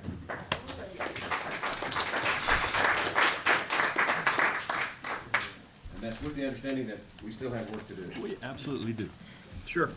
Okay, so if we move on to item 1.17, get back to my agenda. That is to consider, discuss, and take appropriate action to approve the draft bylaws for the Hill Country Energy Sub-Regional Planning Commission to be created pursuant to Chapter 391 of Texas Local Government Code. Formed between Kerr County and Kendall County for the submission to the governing, the HCESRPC Governing Board in its initial public meeting that shall submit any proposed changes to the Kerr County Commissioners Court and Kendall County Commissioners Court for consideration and approval. This is the issue of the bylaws, and I know Chuck's going to weigh in on that at some point. And I've got two people signed up. You want a motion or anything first? Yep. All right, well, I'll go ahead and make a motion that this court approve the draft bylaws for the Hill Country Energy Sub-Regional Planning Commission to be created pursuant to Chapter 391 of the Texas Local Government Code, formed between Kerr County and Kendall County, for submission to the HCE SRPC Governing Board in its initial public meeting, and that they shall submit any proposed changes to the Kerr County Commissioners Court and Kendall County Commissioners Court for consideration and approval before they approve the bylaws. Need a second. Second. Got a Thank motion you. and a second to approve the bylaws as presented. Is that right? Correct. Okay. So now the floor is open for discussion. I'll make a general comment, and I made a lot of edits. They were all accepted. I appreciate that. But I also was under a very, very, very short time framework to go through those edits. When I actually had a hard copy that I could look at, which was middle of last week. To me, the way to go forward is to appoint two members of the court, or a member of the court and someone in the public, whoever, to meet with Kendall County and come up with bylaws. I mean, otherwise this is gonna go back and forth and back and forth and back and forth, and it's just gonna be non-productive and waste of time. So, I mean, I think the last one says we're going in the right direction, but we need to get caught up with Kendall County, or Kendall County needs to be caught up with us. Exactly. And I will tell you that there have been a lot of meetings. Commissioner Harris has been involved. I've been involved. Of course, Commissioner-elect Holt has been very involved. And we have kept Kendall County informed. And definitely, at least two of their commissioners are heavily involved. They've seen all these draft bylaws, and they're okay with them so far. That doesn't mean their court will be. And we'll see. It may well have to go back and forth a few times. Oh, without a doubt. But it just seems to me, why not try to get them right and then bring them to the court? I mean, it's not gonna speed anything up to adopt something right now. Well, I would. And I'm just harkening back to what we did with the PDO, with the 5-county PDO. We brought the interlocal agreement and the proposed bylaws to all the courts before we ever took a vote, and got everybody to sign off. And we made numerous changes along that way. It took us a couple of months to get all those changes tweaked. But this would put us back on the usual and customary course of how counties do business with one another to get back to an ILA and the bylaws. Go ahead. Well, I'm wondering, you made a lot of edits and what have you. Does Kendall County have those? Yes. Okay. And Chuck, you got all the edits. And is they'll that be right? talking about that this morning. I hope so. I have the latest draft dated the 21st, last Friday. Right. And so that's a major move in the right direction, don't you feel, Chuck? And changes that. Significant, major, yes, sir, the changes, but I've got more. It all has to do, you have the power under 391 and 791. But I think the real question here, you're correct. Y'all have the power to define and enforce the governance rules of the commission. Now, the revisions attempted to do that, but there are more. Y'all are aware. The whole court is not aware of what actually you can do. You can do more. But the point I'm asking here, when I was driving home from College Station, you and I talked about this, and we had a number of concerns. And when I got back and read the revised bylaws, many of those concerns had been addressed. Whether or not we've completed addressing them or not, or there's other things to consider, there may be, I don't know. But where we are right now is we passed the resolution. And in terms of getting us back on track, it seems like to me we ought to put some people together from Kerr County and Kendall County to talk about the proposed interlocal agreement and the bylaws, and come back and enact those once we know we've got agreement with the other county. Because right now we don't know for sure. With one proviso, this is just this isn't legal, this is practical. It's my understanding the talk was on the Kerr County side to get something finally accomplished by the end of the calendar year. Is that still the timeline? As soon as possible. As soon as Yeah, possible is the timeline, Chuck. Yeah. But No doing it later, right. yeah, no later than the end of the year though, correct? Sooner the better. Well, again, Give me as next soon as year. possible. You know, but Okay. we may be waiting on Kendall County. And there's a certain strategy that says that's not a bad thing. It puts pressure on their commissioner's court to take action.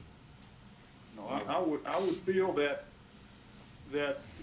time period, you know, we're talking about just a matter of weeks, would be reasonable as a timeline. But you must understand that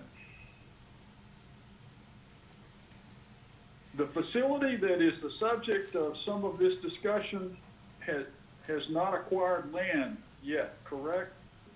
I think there's an option on it. I'm not sure. There's some people, go ahead. Gillespie County has. Oh. Some, They're gonna start construction in April in Gillespie. we understand in Gillespie County. There's there has been multiple. some- The problem, because they don't have to come to the Kerr County for any kind of approval, we don't actually know where they're at. We suspect that some have acquired some land already in Kerr County. Chuck, there's multiple For a building. different probes, basically. For a building for the commission? Well, from a What are we talking drafting about? We're standpoint, talking about BESS, these battery, time is storage. of the essence. Yes, it's of the So- essence.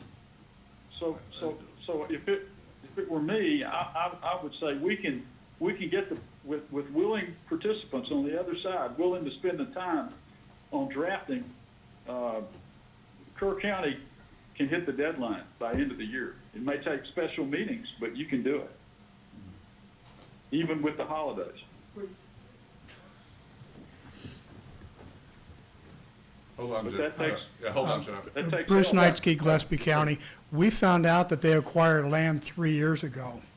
We were just finding out on Tuesday that they were starting, but the research is, we found out they've been acquired land almost 3 years ago. You're talking about the Harper? Yes, sir. Yeah, and as a side note, it's near the school, but it's also fronting on Highway 290 and on Farm Market Road 2093, right on there. Any incident at that property would cut off all the communications, all highways. And I was at that meeting that was held by the Chamber of Commerce last week in Harper. And they clarified, yeah, there's not a single permit that's required for all this. They didn't need to get anybody's approval. They filed some paperwork with the, what was it, EPA and the TCEQ, but there's no approvals. And that's why we don't know how far along all these are. I suspect they're a lot further than we think. Okay. So, bottom line is, yeah, I think, that, you know, what we, you know, hopefully Kendall County is doing it, hopefully approving the resolution. And to me, and hopefully that court will appoint one, two, whoever they want to work with us to come up with the bylaws. Yeah. And, we have special meetings, even though I was counting on only having 2 more.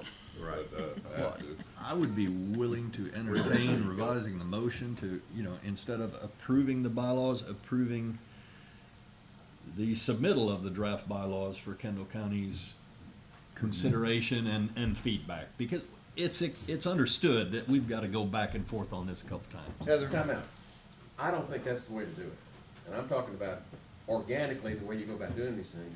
Let's put together people from Kendall County, people from Kerr County that are knowledgeable about bylaws and interlocal agreements and hammer something out and then bring that back. We bring an agreement back, Well, a recommendation back. that's how I these, agree. that's how we came up with these in the first place. We have had a lot of interaction with Well- people working on this. But I think the I question, didn't see him until Tuesday afternoon. Well- And let me tell you, well, I'm just telling you, those bylaws as drafted, they were not anywhere near shelf ready. It was a rough first draft. Sure. And I appreciate the effort, but I want to be part of the group that deals with these bylaws. I'm good with, I think what you said is to basically. Good place to start. Yeah, to go with, I want to hear what his I mean, recommendations if he's are. got some other changes, let's have them. But otherwise, you know, let's at least give them something and put the ball in their court, fine. knowing it's gonna come back. I got a question This is so for our backwards. county attorney. Can we appoint a couple people? Not under this item. Okay. That's what I thought.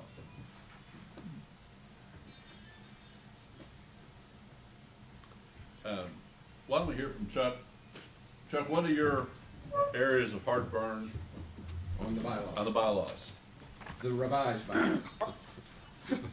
Heartburn is not the right way to describe it, Commissioner Letts. I know, I did don't that just to believe- tweak you a little bit, Chuck. I don't think the whole Commissioners Court understands what options are available to you. You could go forward with the bylaws as they say right now. I don't recommend it, but you could. You absolutely could. But the question is, how is, none of us can be lawyers or advocates for Kendall County, okay?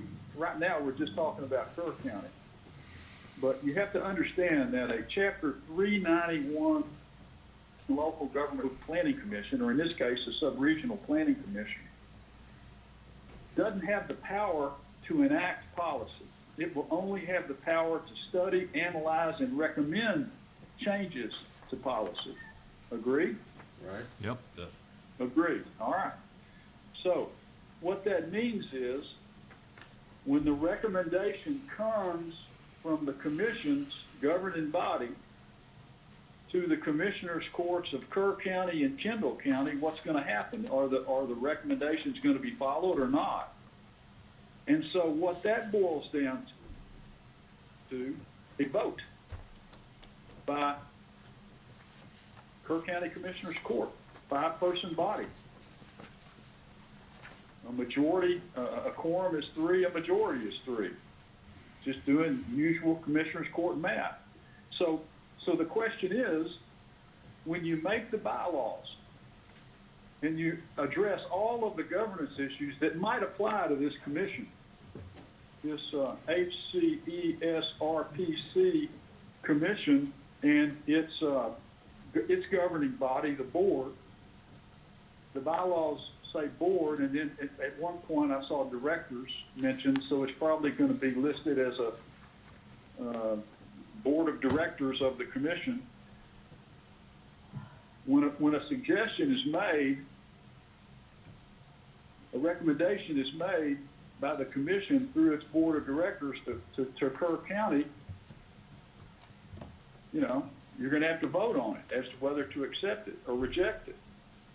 So when you start to think about making the bylaws and the governance issues regarding the commission itself, the law, Chapter 391 of the Local Government Code, as well as Chapter 791, the ILA statute, gives the Commissioners Court the power to protect itself regarding future votes by controlling governance issues on the commission, including having the Commissioners Court, Kerr County and Kendall County, control the number of people on the board, to control the qualifications of those representatives, of those board members, to control the idea of quorum practice and meeting practice, to control the ability of the board to revise bylaws without Commissioners Court approval, to control term of office of board members, to control the county Commissioners Court's ability to be the appointer of vacancy appointments. When people serve out their terms of office on the board, not let the board decide who's going to be on the board, the Commissioners Courts decide who's going to be on the board. To define the scope of the commission, there's been a limited scope authorization discussed and approved this morning by the resolution to limit it to the BESS issues. Okay, 391 is a whole lot more broad than that. If the bylaws were revised by the board without Commissioners Court approval, they could enlarge that scope. And finally, I think I'm at the end of my list, or I might have a few others. How do you control the removal of a member of the board? Right now, it's wide open. The board of directors of the commission, the board of directors can remove any board director with or without cause. That's not true. It It is, it No, says right there. it's very Same. clear that, except for commissioners, you know, as in county I commissioners. must not have caught that revision. My point is this. If you're gonna say removal without cause, you don't want that, okay? That's no governance on the part of the court. Removal with cause, well, what does cause mean?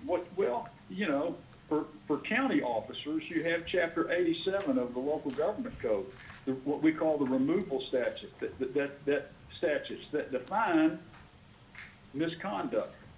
Okay, well, you can go to school on some of the chapter 87 concepts to put into the bylaws a standard of removal for cause. I think that's essential. But finally, chapter 791, the ILA statute says that two governmental entities, in this case two commissioners' courts, can limit the term of the contract. In other words, y'all could limit the life of this planning commission. You could say your interlocal governmental agreement and this planning commission has a life of X number of years. Doesn't mean it won't continue after that, but the commissioners' courts have to approve the continued existence of the commission. I don't know whether that's important to you or not, but the ILA statute specifically gives you that power. And frankly, the chapter 391 regional planning commission statements gives you that power because it says, if you got your book open, look at 391.005C. A participating governmental unit made by joint agreement, and I read that to mean, although it doesn't say it, an ILA under 791, made by joint agreement provide for the manner of cooperation between the participating units and provide for the methods of operation of the commission. That means the two commissioners' courts can tell the commission how it's going to operate through these elements that we've talked about. And what does that do? That protects the voting integrity of each commissioner's court when recommendations are made to the commissioner's court. Now, why do I say that? The way it's set up right now, there's going to be 2 elected county commissioners from Kerr County and 2 elected county commissioners from Kendall County on the board, okay? And those 4 people are going to be voting members. If 2 Kerr County commissioners agree to a particular plan or recommended suggestion by the commission to Kerr County, when it comes to Kerr County, only 1 Kerr County commissioner has to agree with the recommendation for that measure to pass. Do you see the math there? Yes. That is why the legislature saw fit in chapter 391 to give total power to the governing bodies on a 391 commission, total powers to the commissioners' courts in this instance to regulate how the commission operates. Okay, Chuck, do you have a version with your edits that you want to recommend to us? I haven't had time to do that. I gave you an email, sir, that I had other things happening with other clients this weekend, and I haven't had a chance to redline or anything like that. In fact, I wasn't given instructions to do that. I have made handwritten notes, you know, but I was trying to focus on the big picture components of the problem as I saw it. And I've tried to speak respectfully to those problems.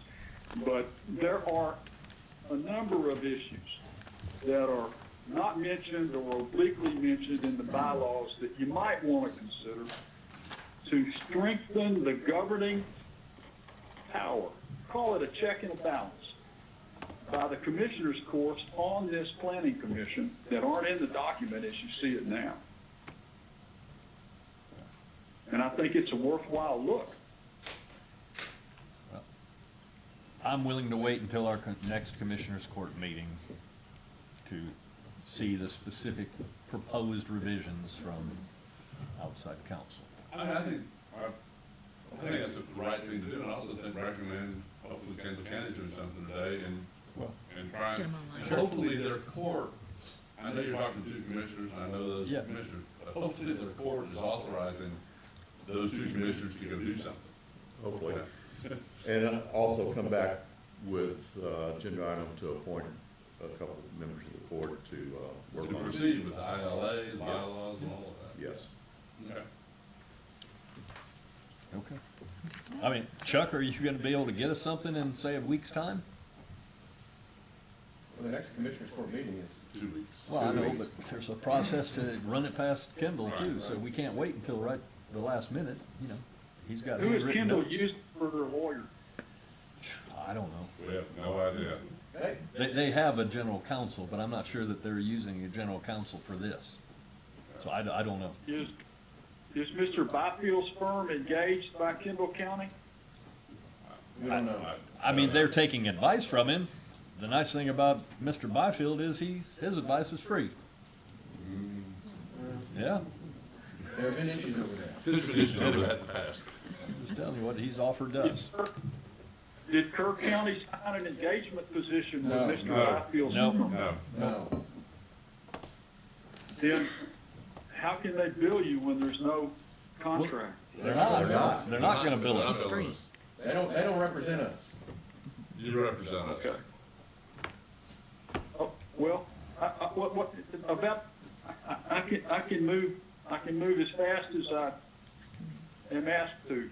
And, you know, I've tried to always have that answer for you as fast as I need to, you know, based on what you want me to do. So, once you get to the point where y'all through the county judge gives me the instructions to have a draft ready by a certain period of time, I'll do it. Now, that may be 1,000% wrong, according to Kendall County. And if that is the case, then all that time and money has been squandered because we could have fixed it knowing what Kendall wanted in the first place. Well, I'm That's also where the- concerned that Gillespie County may be getting involved in this. Well, I think we need to finalize a deal with Kendall That's before right. we open it up to anybody else, because it's That's right. already difficult enough to work with one other. Well, we can forward documents to Oh, I don't- Gillespie, I and don't- if they wanna, That's fine. I've been sharing them with Van Zant and, you know, I'm if they saying- want them, that's fine. but if we start finalizing documents, get them to Sure. Kendall County and say, or Gillespie County and say, hey, Yeah. This is you what can't we're change doing. them. Well, that's This is right, what we're because doing. once we get there with Kendall, if we do entertain anybody else to Right. join, they would be forced to accept whatever we have. Exactly. Okay. Aren't you required to, if they want to join, aren't you required to let them in? I think that's the spirit of 391. I don't think we are. I don't think so. Maybe not required, it seems, well, I'll go back and read it again. Well, and again, But it's encouraging these sub-regional planning commissions. I'm not saying that we wouldn't, I'm just saying we gotta, Yeah, when you ask if we we're gotta nail it all down with one county to start with. This has been tough enough. Like, Going to Commissioner But look how Hayes. fast you're pushing it. We've only been working technically on this stuff a week. But I've seen a week. It's not realistic to ask Chuck to have it by I don't think in a so. week. Holiday. We have Thanksgiving Yeah, this okay. week, Well, next wait a week. We'd have to We don't have court until the 9th, so. Right, but that's, he has to have it to us by the 3rd, basically. I would recommend that proceed, and we need a special meeting on the 16th, we have a special meeting on the 16th. Get it to us by the 9th. Yeah, Well, Our next meeting. I can be available on the 16th. I mean, if we did have a special meeting, I don't need to schedule it, but if we need one, I mean, we're not gonna get bylaws reasonably from Chuck in time for the night, have them go through Campbell County, that's just not, yeah, so let's try to have a reasonable time frame. And the 16th could be a special meeting, or it can wait till the 23rd. I prefer the special meeting. Okay. All right. So we're gonna pass the time. That's on this for today. That's on, okay, this is on agenda item 17. I guess you're gonna give instruction to Chuck to give us some Just a draft. minute, keep them talking at the same time. Go first. Are you, thank you. Are you asking him to also work on interlocal agreement suggestions? Did I hear that? Yes. Okay. Chuck, it's interlocal agreements and bylaws. That's my recommendation. I agree. Yes, sir. Bylaws attached. So, And frankly, bylaws appears nowhere in 391, okay? right. It's operates rules, a governance document, bylaws is fine with me, but I just want you to know, I couldn't find bylaws anywhere in 391. Okay. Well, we've gone pretty far down the road of bylaws, and various people in Kendall have seen them, so I would suggest we at least keep bylaws in addition to the ILA. I would agree with that. We all agree. Now, you were talking about that. Can I have instructions indicating that I should use the current form, Word, We'd Word like to work, document? Chuck, we would like to work from the format that we currently have. We've got to add things, we understand that, but I think to introduce a new format would probably be confusing. Agreed. So the base form The is ILA, the obviously, we draft. don't have anything yet, so. Yes, sir. Okay, well, you were saying something else, what she was talking about, I want to make sure. I was just saying that you need to give him instruction appropriately. Okay. Chuck, you feel comfortable with the instructions? I do. Okay. Do we have anything else for Chuck? Well, let's finish up these items here. We're gonna pass on 1.17. 1.18 is consider, discuss, take appropriate action to authorize the county judge to send a formal request to the state fire marshal's office on a request that one of the marshals from their inspections and engineering department review and inspect each and every lithium battery energy storage planning to establish a facility in Kerr County that we become aware of for conformance with the latest applicable Texas fire codes, including NFPA 855. And I put this on the agenda in recognition of the comments made by Commissioner Letts, which you encouraged me to put it on the agenda, so I have. Obviously, today, I don't have a specific best, so we'd look pretty foolish asking the state fire marshal to, approve what. So, but in the meantime, Commissioner-elect Holt and I will work with him to meet with LCRA and see if we can find out Would it help? who's actually coming and if they've cut a deal to buy and sell power. That would be a real good indication. This is for an inspection, isn't Well, review of their whatever. Plans, drawings, whatever, This is- and if they move forward, an inspection of the facility. Yeah. This is very specific, which Yes. is always a little bit of an issue. When someone wants to change something a little bit, which I do sometimes. But would it be worthwhile to ask the county judge to send a letter to the state fire marshal, asking them to send an inspector down to a future court meeting, maybe after the first of the year, to explain the state fire code as it relates to pest projects? I mean, it'd be good to get real Doesn't information. hurt. Without a doubt. And I think good we step. could, I mean, the judge could I do that didn't without think we were gonna actually approve this today anyway.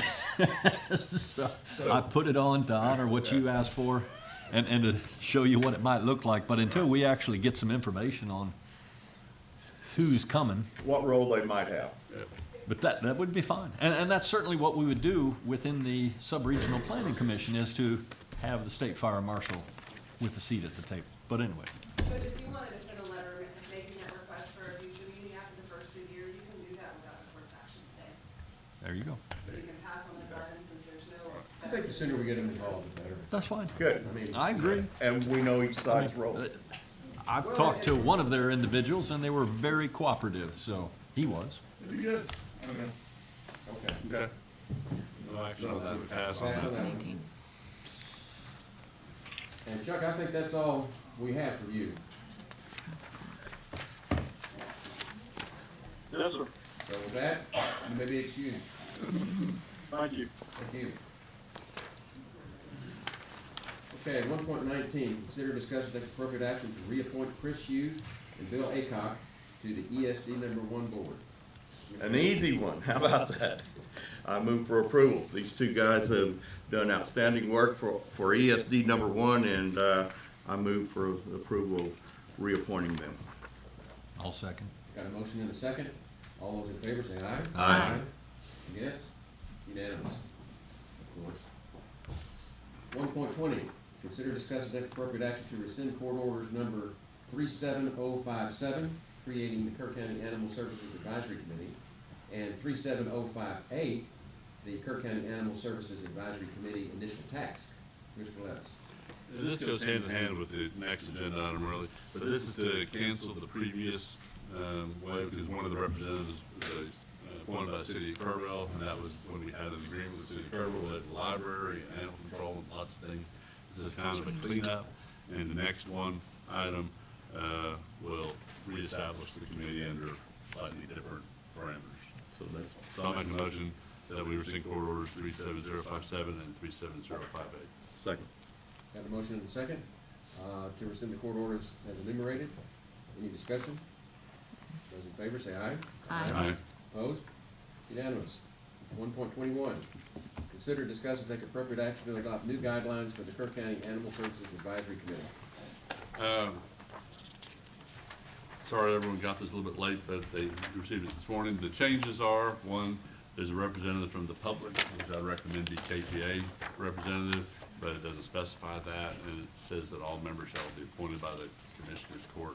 Takes the city of Kerrville out of that. On the term, there was some language in there that was never really followed about 2-year terms and how you were put on it.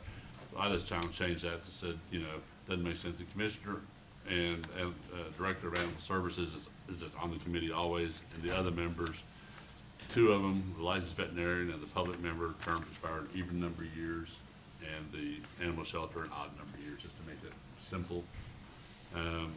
Officers, I just said the county commissioner should be the chairperson. Those are the changes I made. Other than that, it's just an advisory committee to the court. I make a motion to approve the new court order relating to Animal Services Advisory Committee. Second. Got a motion and a second to approve the new guidelines for the Animal Services Advisory Committee as presented. Any discussion? On that, Jody, we'll need to put on our next agenda to appoint the member of the public for that committee. And that's gonna be KPA, you said? I'm probably Karen Johnson is who I think that. I think it's gonna be we can Karen ask. Johnson, Okay. Okay. So those in favor say aye. Aye. Opposed? Unanimous. 1.22, consider, discuss, and take appropriate action to approve contracts with the Hunt and Comfort Volunteer Fire Departments. This is just routine. I move for approval. I'll second. Got a motion and a second. Any discussion? Those in favor say aye. Aye. Opposed? Unanimous. 1.23, consider, discuss, and take appropriate action to appoint the county clerk. Judge, on this one, I'd have a recommendation for the court. I think this should be tabled. I don't think it is really fair to the county clerk. I think Nadine is by far the most qualified person that we have in the county, unless there's a retired county clerk that I'm not aware of. Hopefully she'll get appointed by the next court. But I don't think it's fair to her to have a controversy. I've received, I don't know, 3 or 4 emails, maybe 5, to not appoint her. I've heard probably more than that to appoint her, or comments. So I hope she does, but I just don't think it's right to have her in office with a cloud over the support from this court. And I think that, go through the process. If anyone else wants the job, let them do it. Let the next court decide. So you're If I had to vote today, I would vote to reappoint her. But my preference is to table the item. Well, this thing, there's been a lot of things wrong with this whole election deal. A lot of misinformation on each side and what have you. For those that say you need to wait for the incoming commissioners in January, I understand that, but I've had extensive conversations with one of them, so I don't think it would change a doggone thing. I think you're probably right. I hope that's right, but I think it's. Well, it just seems to me that we should go through a process. I mean, we did when we appointed Ian Cullum before, but why don't we just post? We know there's gonna be an opening. Why don't we post it, take applications? We don't post it for an Review it. employment position. We don't do that with elections. Well, we did before. What'd we do when We we? didn't post it. Well, when it Okay, needs to well be then done, don't whatever post y'all it. want. Just let the public know that applicants should apply, and we'll go through a process to interview and Well, let's no make doubt it- select the best Let's make it qualified. crystal clear. We're gonna pass this agenda item. Well, Take that it was back. the recommendation. Well, that's what he's recommending. that we pass it and take it up after the first of the year with the new court. Yeah, let the court decide how they wanna do it. And if there are any persons out there in the public that want to apply, apply. If we get enough applications, we'll set up interviews. Judge, I don't remember, and you will, I came in a couple months early in my term. It seems like one of the first things we dealt with when we appointed Jackie Dack, almost the same deal. Somebody was on, was on the primary, and then Well, left. the distinction was that the settlement we reached with the outgoing county clerk was that she would not come, and I say settlement, understanding. Agreement. Heather's looking at me. Wasn't really an Nobody's agreement. made a motion on this item in order to be able to have this discussion about the item. That's true. Well, there you go. Yeah, we're a little wrong. So anyway, I just, clearly in my mind, Nadine is the most qualified person, has done a great job, and really thanks to you, Nadine, for agreeing to do it. I did talk to Nadine, she isn't blindsided by my recommendation today or what I said today. To try to keep her in the loop, but like I say, I would, if it comes to a vote today, I would vote for her, but my preference is to wait till What's the pleasure of the court? Well, that office is running about as smooth as I've seen in my 6 years. I agree. It's a big job. It's a really big job. And it looks like there's a huge support cast sitting here. They look pretty determined to me. Especially that one. Arms crossed. And we haven't seen that in my 6 years, I would say, completely. I'll decide. Well, So, you also had some other people that wanted to speak, so I don't know if you're there's gonna open a it up motion, today or not. You have to entertain a motion.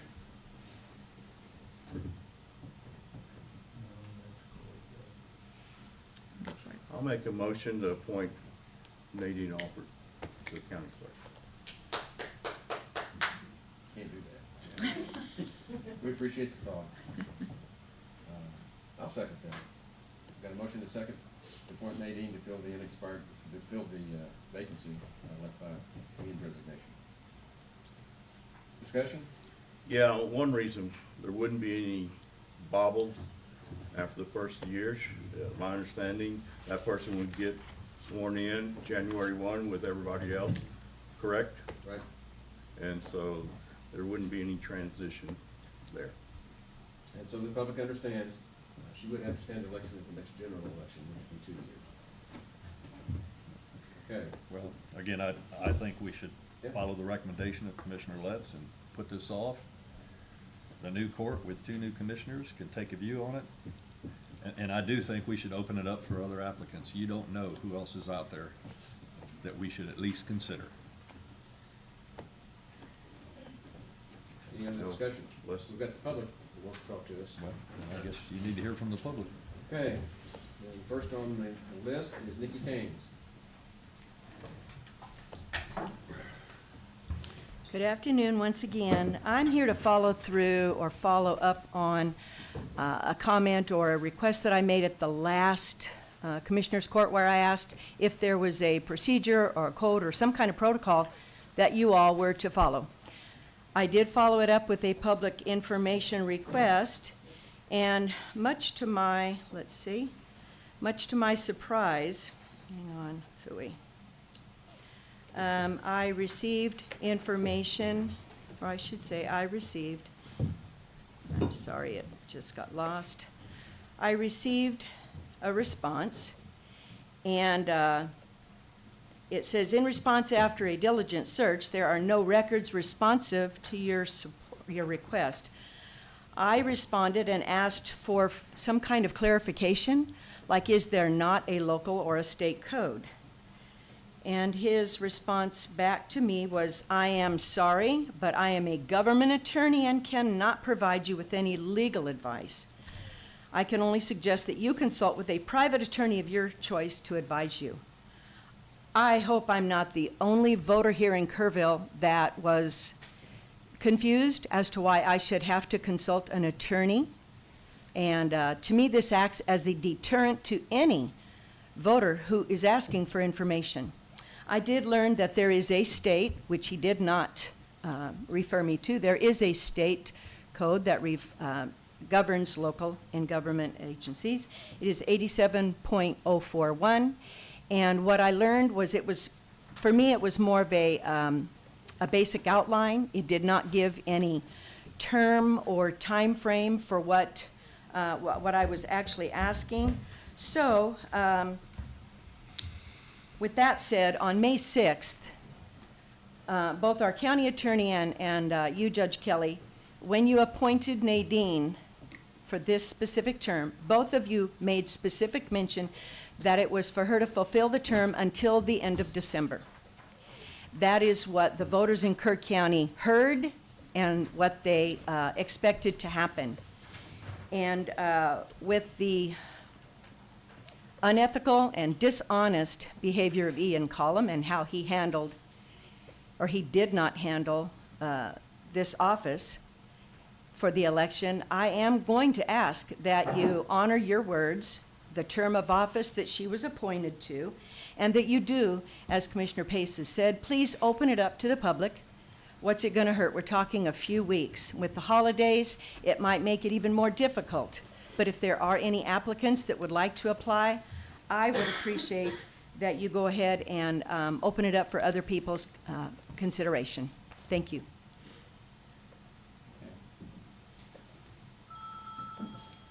I'm going to look to the county attorney.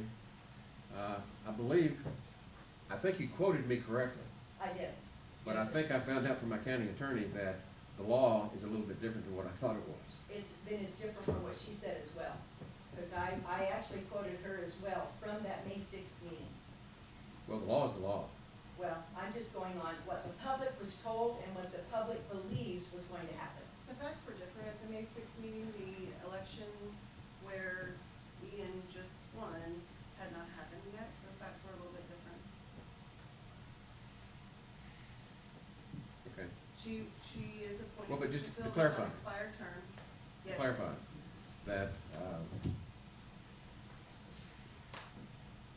what is the law about the opening at this time? This court can appoint that position at this time since Ian has resigned following the election that happened earlier this month. And also, I believe by law, she continues to serve until her replacement, is appointed. So it's not like on 12/31, if the judge said it or not, it's not accurate. She continues to serve until there's a replacement. I wasn't clear on so, that. It's just the way the law is. Okay. Helen Hurd.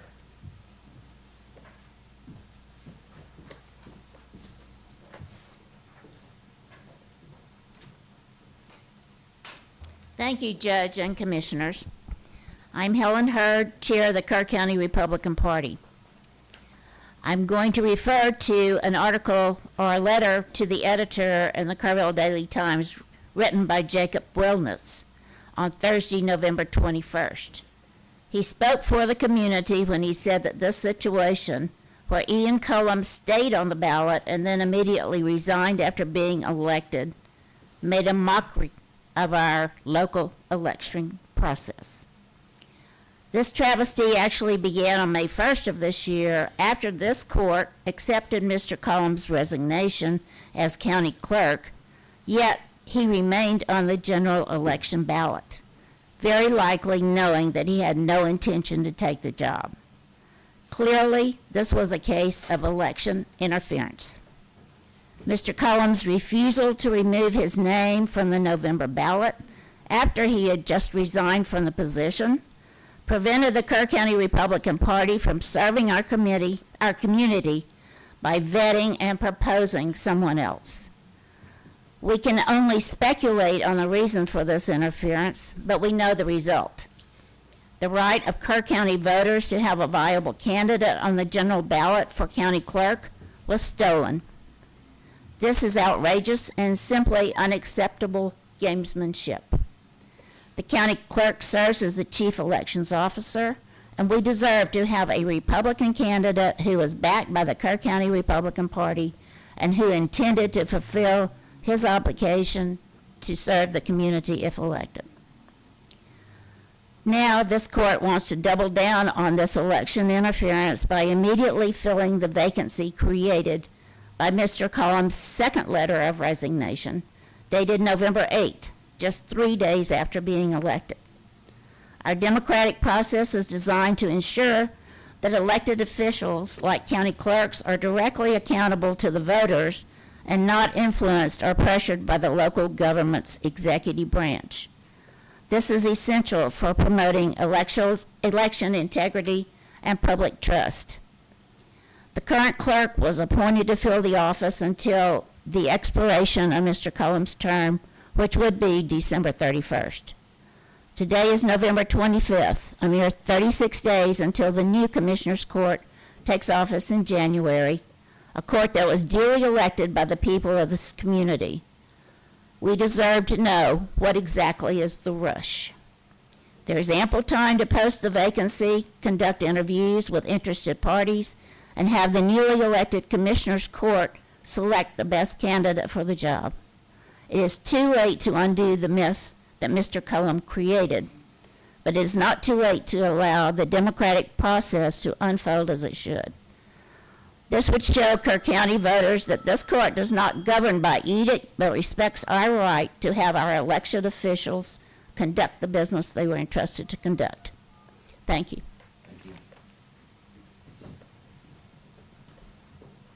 Sharon Agold? Good morning, my name is Sharon Agold. I was a poll watcher for the November 2024 general election. I am here to discuss the appointment of a county clerk and the need to appoint a separate county election administrator. I witnessed the stress and long hours the county clerk and her staff endured. I believe the combination of their everyday duties with those required to administer the election caused irregularities. Here are 3 examples of the irregularities that occurred during the election. First, during early voting, I observed election clerks did not have the most current guidance from the Secretary of State prohibiting the use of temporary licenses issued to foreign nationals as voter ID. I asked the county staff and they said they had not seen it. I showed them a copy and they responded, "We have had so many early vote by mail ballots to process that we couldn't keep up with all the advisories. Without that guidance, we may have had foreign nationals who were allowed to vote on a regular ballot for the first 2 days of early voting. This might not have occurred had county staff not been acting as a signature verification committee, election staff, and county staff. Second, I observed an overseas ballot with a digital signature. This signature did not match the signatures on the voters' mailing and ballot secrecy envelopes. This application should not have been accepted. The county staff should have requested a new application from the voter with their signature to be scanned and resent. When the ballot board judges and election clerks asked the deputy election administrator about this ballot, they were told these come in with digital signatures all the time, and they are always accepted. Texas is not one of the 4 states that allow digital signatures on these applications. Voters must sign and then scan the document before sending it in. Texas election code states that the application signature must match the carrier's envelope signature, and in this instance, it did not. Finally, I was kept out of meetings I was entitled to observe. On one occasion, I had to wait 30 minutes to be sworn in while clerks and staff conducted election business. Later the same day, I witnessed another watcher have to wait 50 minutes until a county staff member arrived that was willing to swear him in. The county staff on site was unwilling or unaware that they could swear in the watchers. Election laws change. The information election staff must know to avoid violating the election code is vast. Separating the duties of administering the election from the county staff to an election administrator who could focus solely on election law and procedures could be an option. According to the Secretary of State, the election administrator must be a registered voter in Texas. I request that you begin the process of discussing this and accepting resumes from interested citizens. I would like to recommend Danny Holcomb for this position, and I also think that you should accept resumes for the new position for county clerk as well. I will submit a copy of this and a full accounting of the irregularities that I observed, all 7 pages, with the relevant election codes, and I ask that you record them in this meeting. Thank you for your time today. Thank you. I do only have 3 copies, but I will ask if someone will make the other 2 for the 2 of you that I don't have copies for, please. Next is Barbara Ferguson.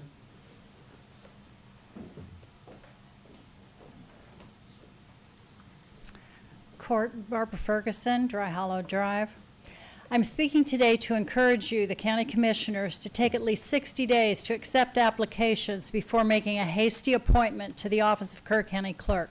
I've had concerns regarding our elections administration, which is a very important function of the county clerk. For the 5 years that I have been involved as an election clerk, an election judge, a poll watcher, and a candidate. Due to the time limit, I will only touch on 3 instances of concern in which I have had direct first-hand involvement. In 2020, immediately after voting, Carrie Schmierbeck discovered she had not been given the right ballot and so was denied the right to vote in a center point race. I went to the early voting administrator, Nadine Alford, with Carrie to report the problem. The administrator's response was defensive, dismissive, and when I asked her to please inform the poll workers so that the mistake would not be repeated, she denied there was an issue. Within just a few days of that early voting, it was reported in the news that in fact dozens of voters were given the wrong ballots, denying them the right to vote in their local races. Secondly, on September 8th, 2023, I wrote a letter to Bob Reeves, Judge Kelly, the county commissioners, Mayor Eichner, and the city council detailing 4 violations of the election code during a recount overseen by the county election administrator. The violations included poll watcher interference, intimidation, and refusal to allow copies of questionable ballots. The Secretary of State's office confirmed all the violations, and yet my concerns were not addressed by any of the officials. I am submitting a copy of my letter to the commissioners again today to refresh your memories. Almost 2 weeks ago, on November 13th, I was a poll watcher for the mandatory manual count required by the state. At 1:15 p.m., over 3,000 ballots were spread out on tables in a room that could not be locked. It was not possible. There was no lock on the door.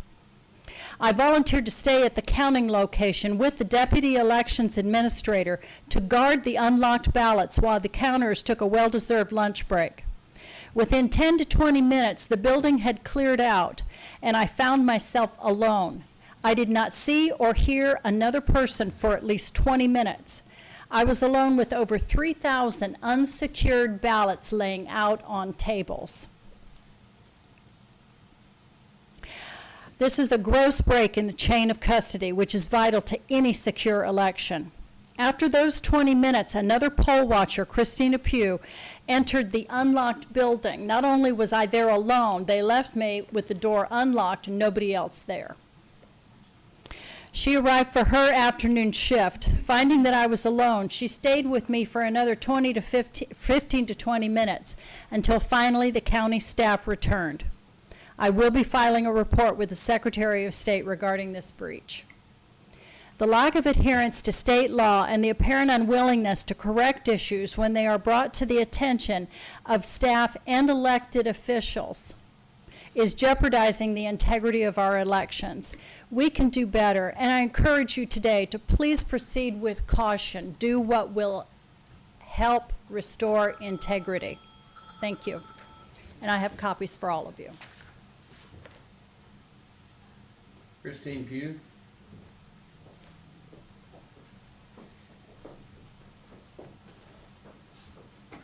Good afternoon. I would like to address the court about a few of the anything that's not regular. You know, I'm just going to say code violations because that's what they are, and that's how I'm going to say it. First of all, I'd like to thank this. This topic is about appointing Nadine. That's correct. Okay, so. But I'm from Center Point. I worked the elections. I worked with Nadine. I worked with Denise. I worked with these people. And I want to say I appreciate their dedicated time that they dedicated to the elections because they did work very long hours. But there are thank you, and things that are not regular. I don't know why that term is used, but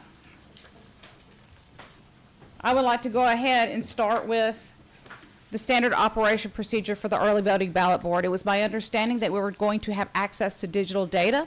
We did not have access to digital data. We were given Post-it notes on the envelopes of any of the ballot by mail forms. That is something I'm supposed to put my trust in.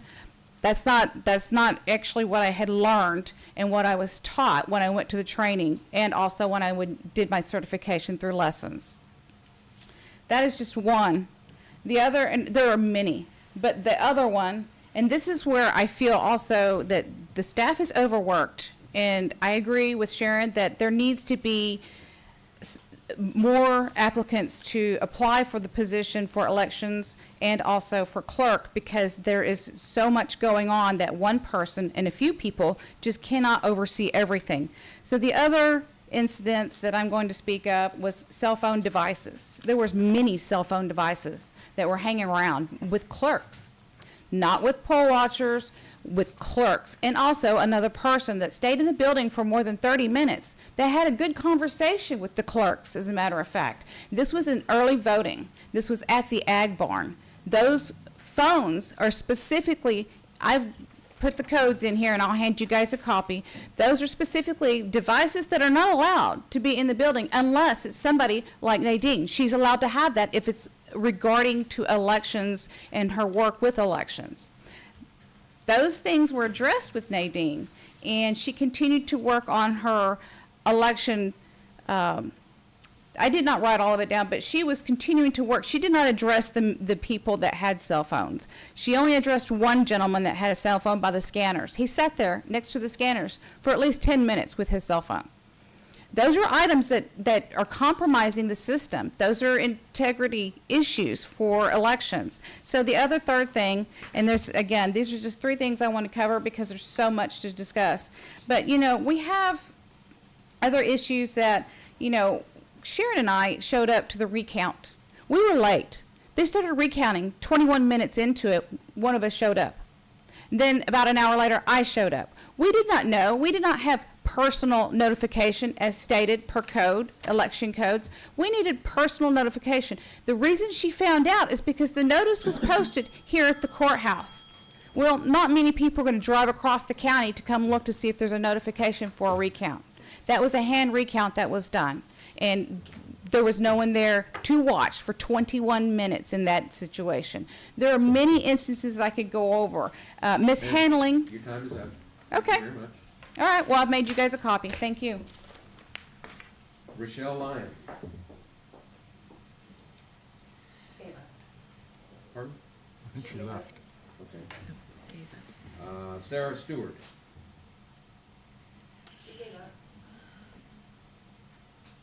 Brett Bates.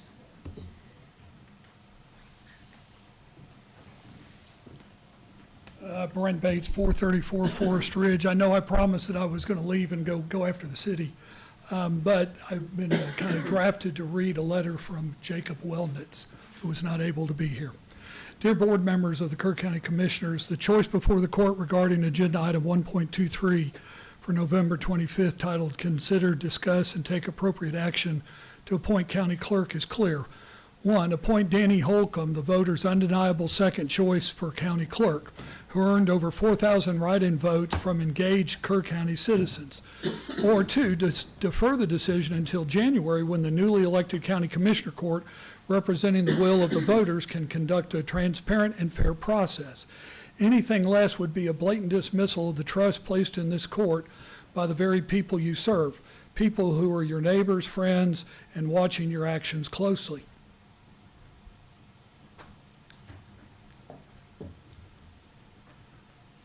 The voters of Kerr County have already been subjected to enough disappointment surrounding Ian Collins' resignation. His failure to withdraw from the ballot in time for a replacement deprived them of a named choice on the ballot, and his resignation 3 days after being elected only deepened their frustration. This court now has a responsibility to restore their faith in local government by respecting their voices. Let's be honest, over 4,000 voters didn't just choose Danny Holcomb, they went out of their way to write his name on the ballot. That's 4,000 taxpayers, neighbors, and community members who care enough about this county to go above and beyond to ensure that their voices were heard. Mr. Holcomb campaigned, earned their trust, and stood ready to serve. Ignoring these voters to appoint someone who didn't even appear on the ballot would send the message that the court values political convenience over the people it represents. To even consider reappointing Nadine Alford, an unelected appointee, is a slap in the face to the voters. This smacks of the same kind of lame duck gamemanship that the voters despised at the national level and sabotages the choices voters made on November 5th. Kerr County deserves better. This is not the time for political backroom deals or decisions made to reward connections. It's a moment to rise above and respect the will of the people. Let us not forget that Ann Overby was never elected to her position, but appointed to fill the position. Voters have already spoken loud and clear, decisively rejecting her in the primary. She has no legitimate authority to participate in such a critical decision. Similarly, Commissioner Letts, who is retiring, should allow the incoming commissioner's court to decide on matters that will impact the county long after his departure. The new commissioner's court was chosen by the people to lead Kerr County forward. It should have the opportunity to make this decision in January if it isn't resolved in favor of Danny Holcomb now.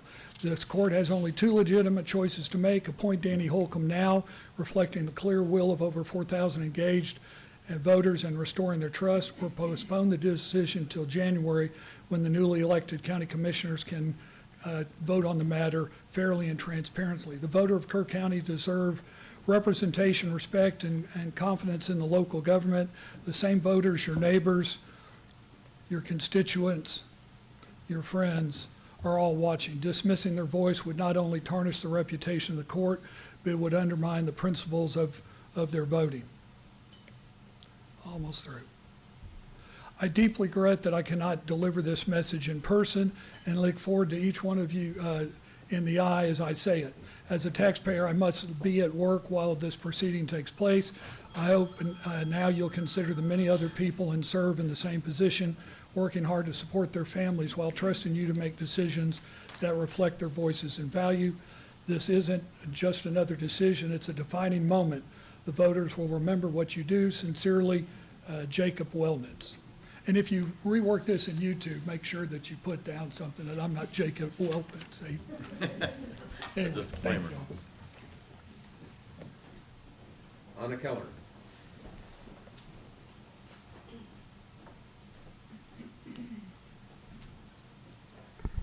Hello, Commissioners, Judge. My name is Anna Keller, and I reside at 1468 Harper Road, and I would like to say that I am also a taxpayer, and I am a county employee.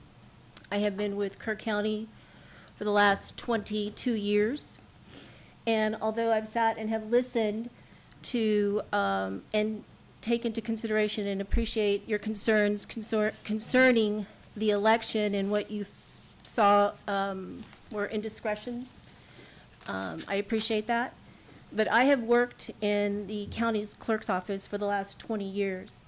And I want to stand here and say that Nadine Alford is the person for the job. She is knowledgeable. She has the experience. She has dedicated her whole life to Kerr County and the work that she has done in the tax assessor's office and in the county clerk's office. When I first began, she was my deputy clerk. And I have gone through Jeanette Pieper, Becky Bolin, Jackie Dowdy, Ian Cullum. And it is because of this appointment that our office continues to strive. And remember that as a taxpayer, we are still doing county court at law, working with the sheriff's department, birth, death, marriage, mental health, land records, juvenile records, probate, and all of that continues to function with our current clerk that has been appointed, that understands why we need her. And I stand here and ask the Commissioner's Court to keep this, our office, functioning better than it has functioned in a long time, to please allow Nadine to stay in this position. Thank you. Okay, any other discussion? I like a couple of comments, just interesting comments. One, the emails that I've received not supporting Nadine, none of them had any reasons other than I'm a lame duck. And I find it interesting that I'm a lame duck on this decision.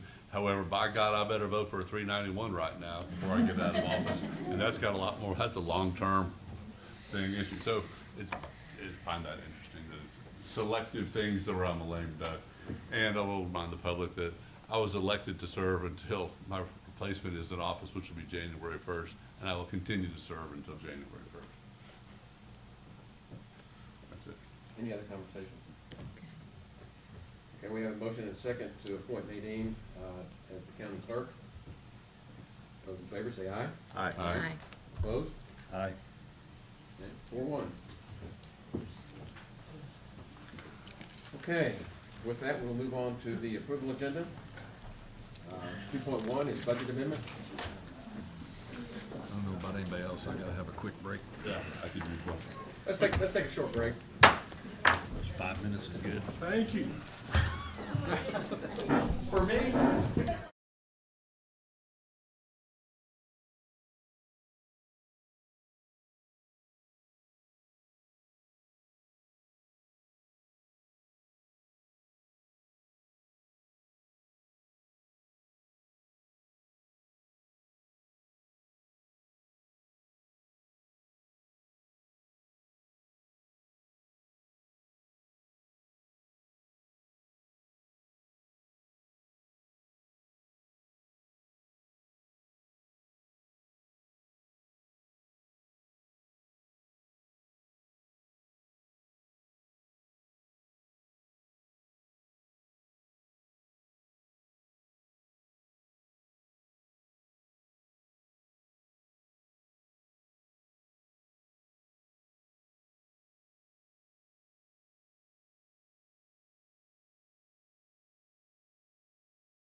Okay, it is 12:20, Commissioners Court is back in session. We'll start with the approval agenda, 2.1, budget amendments.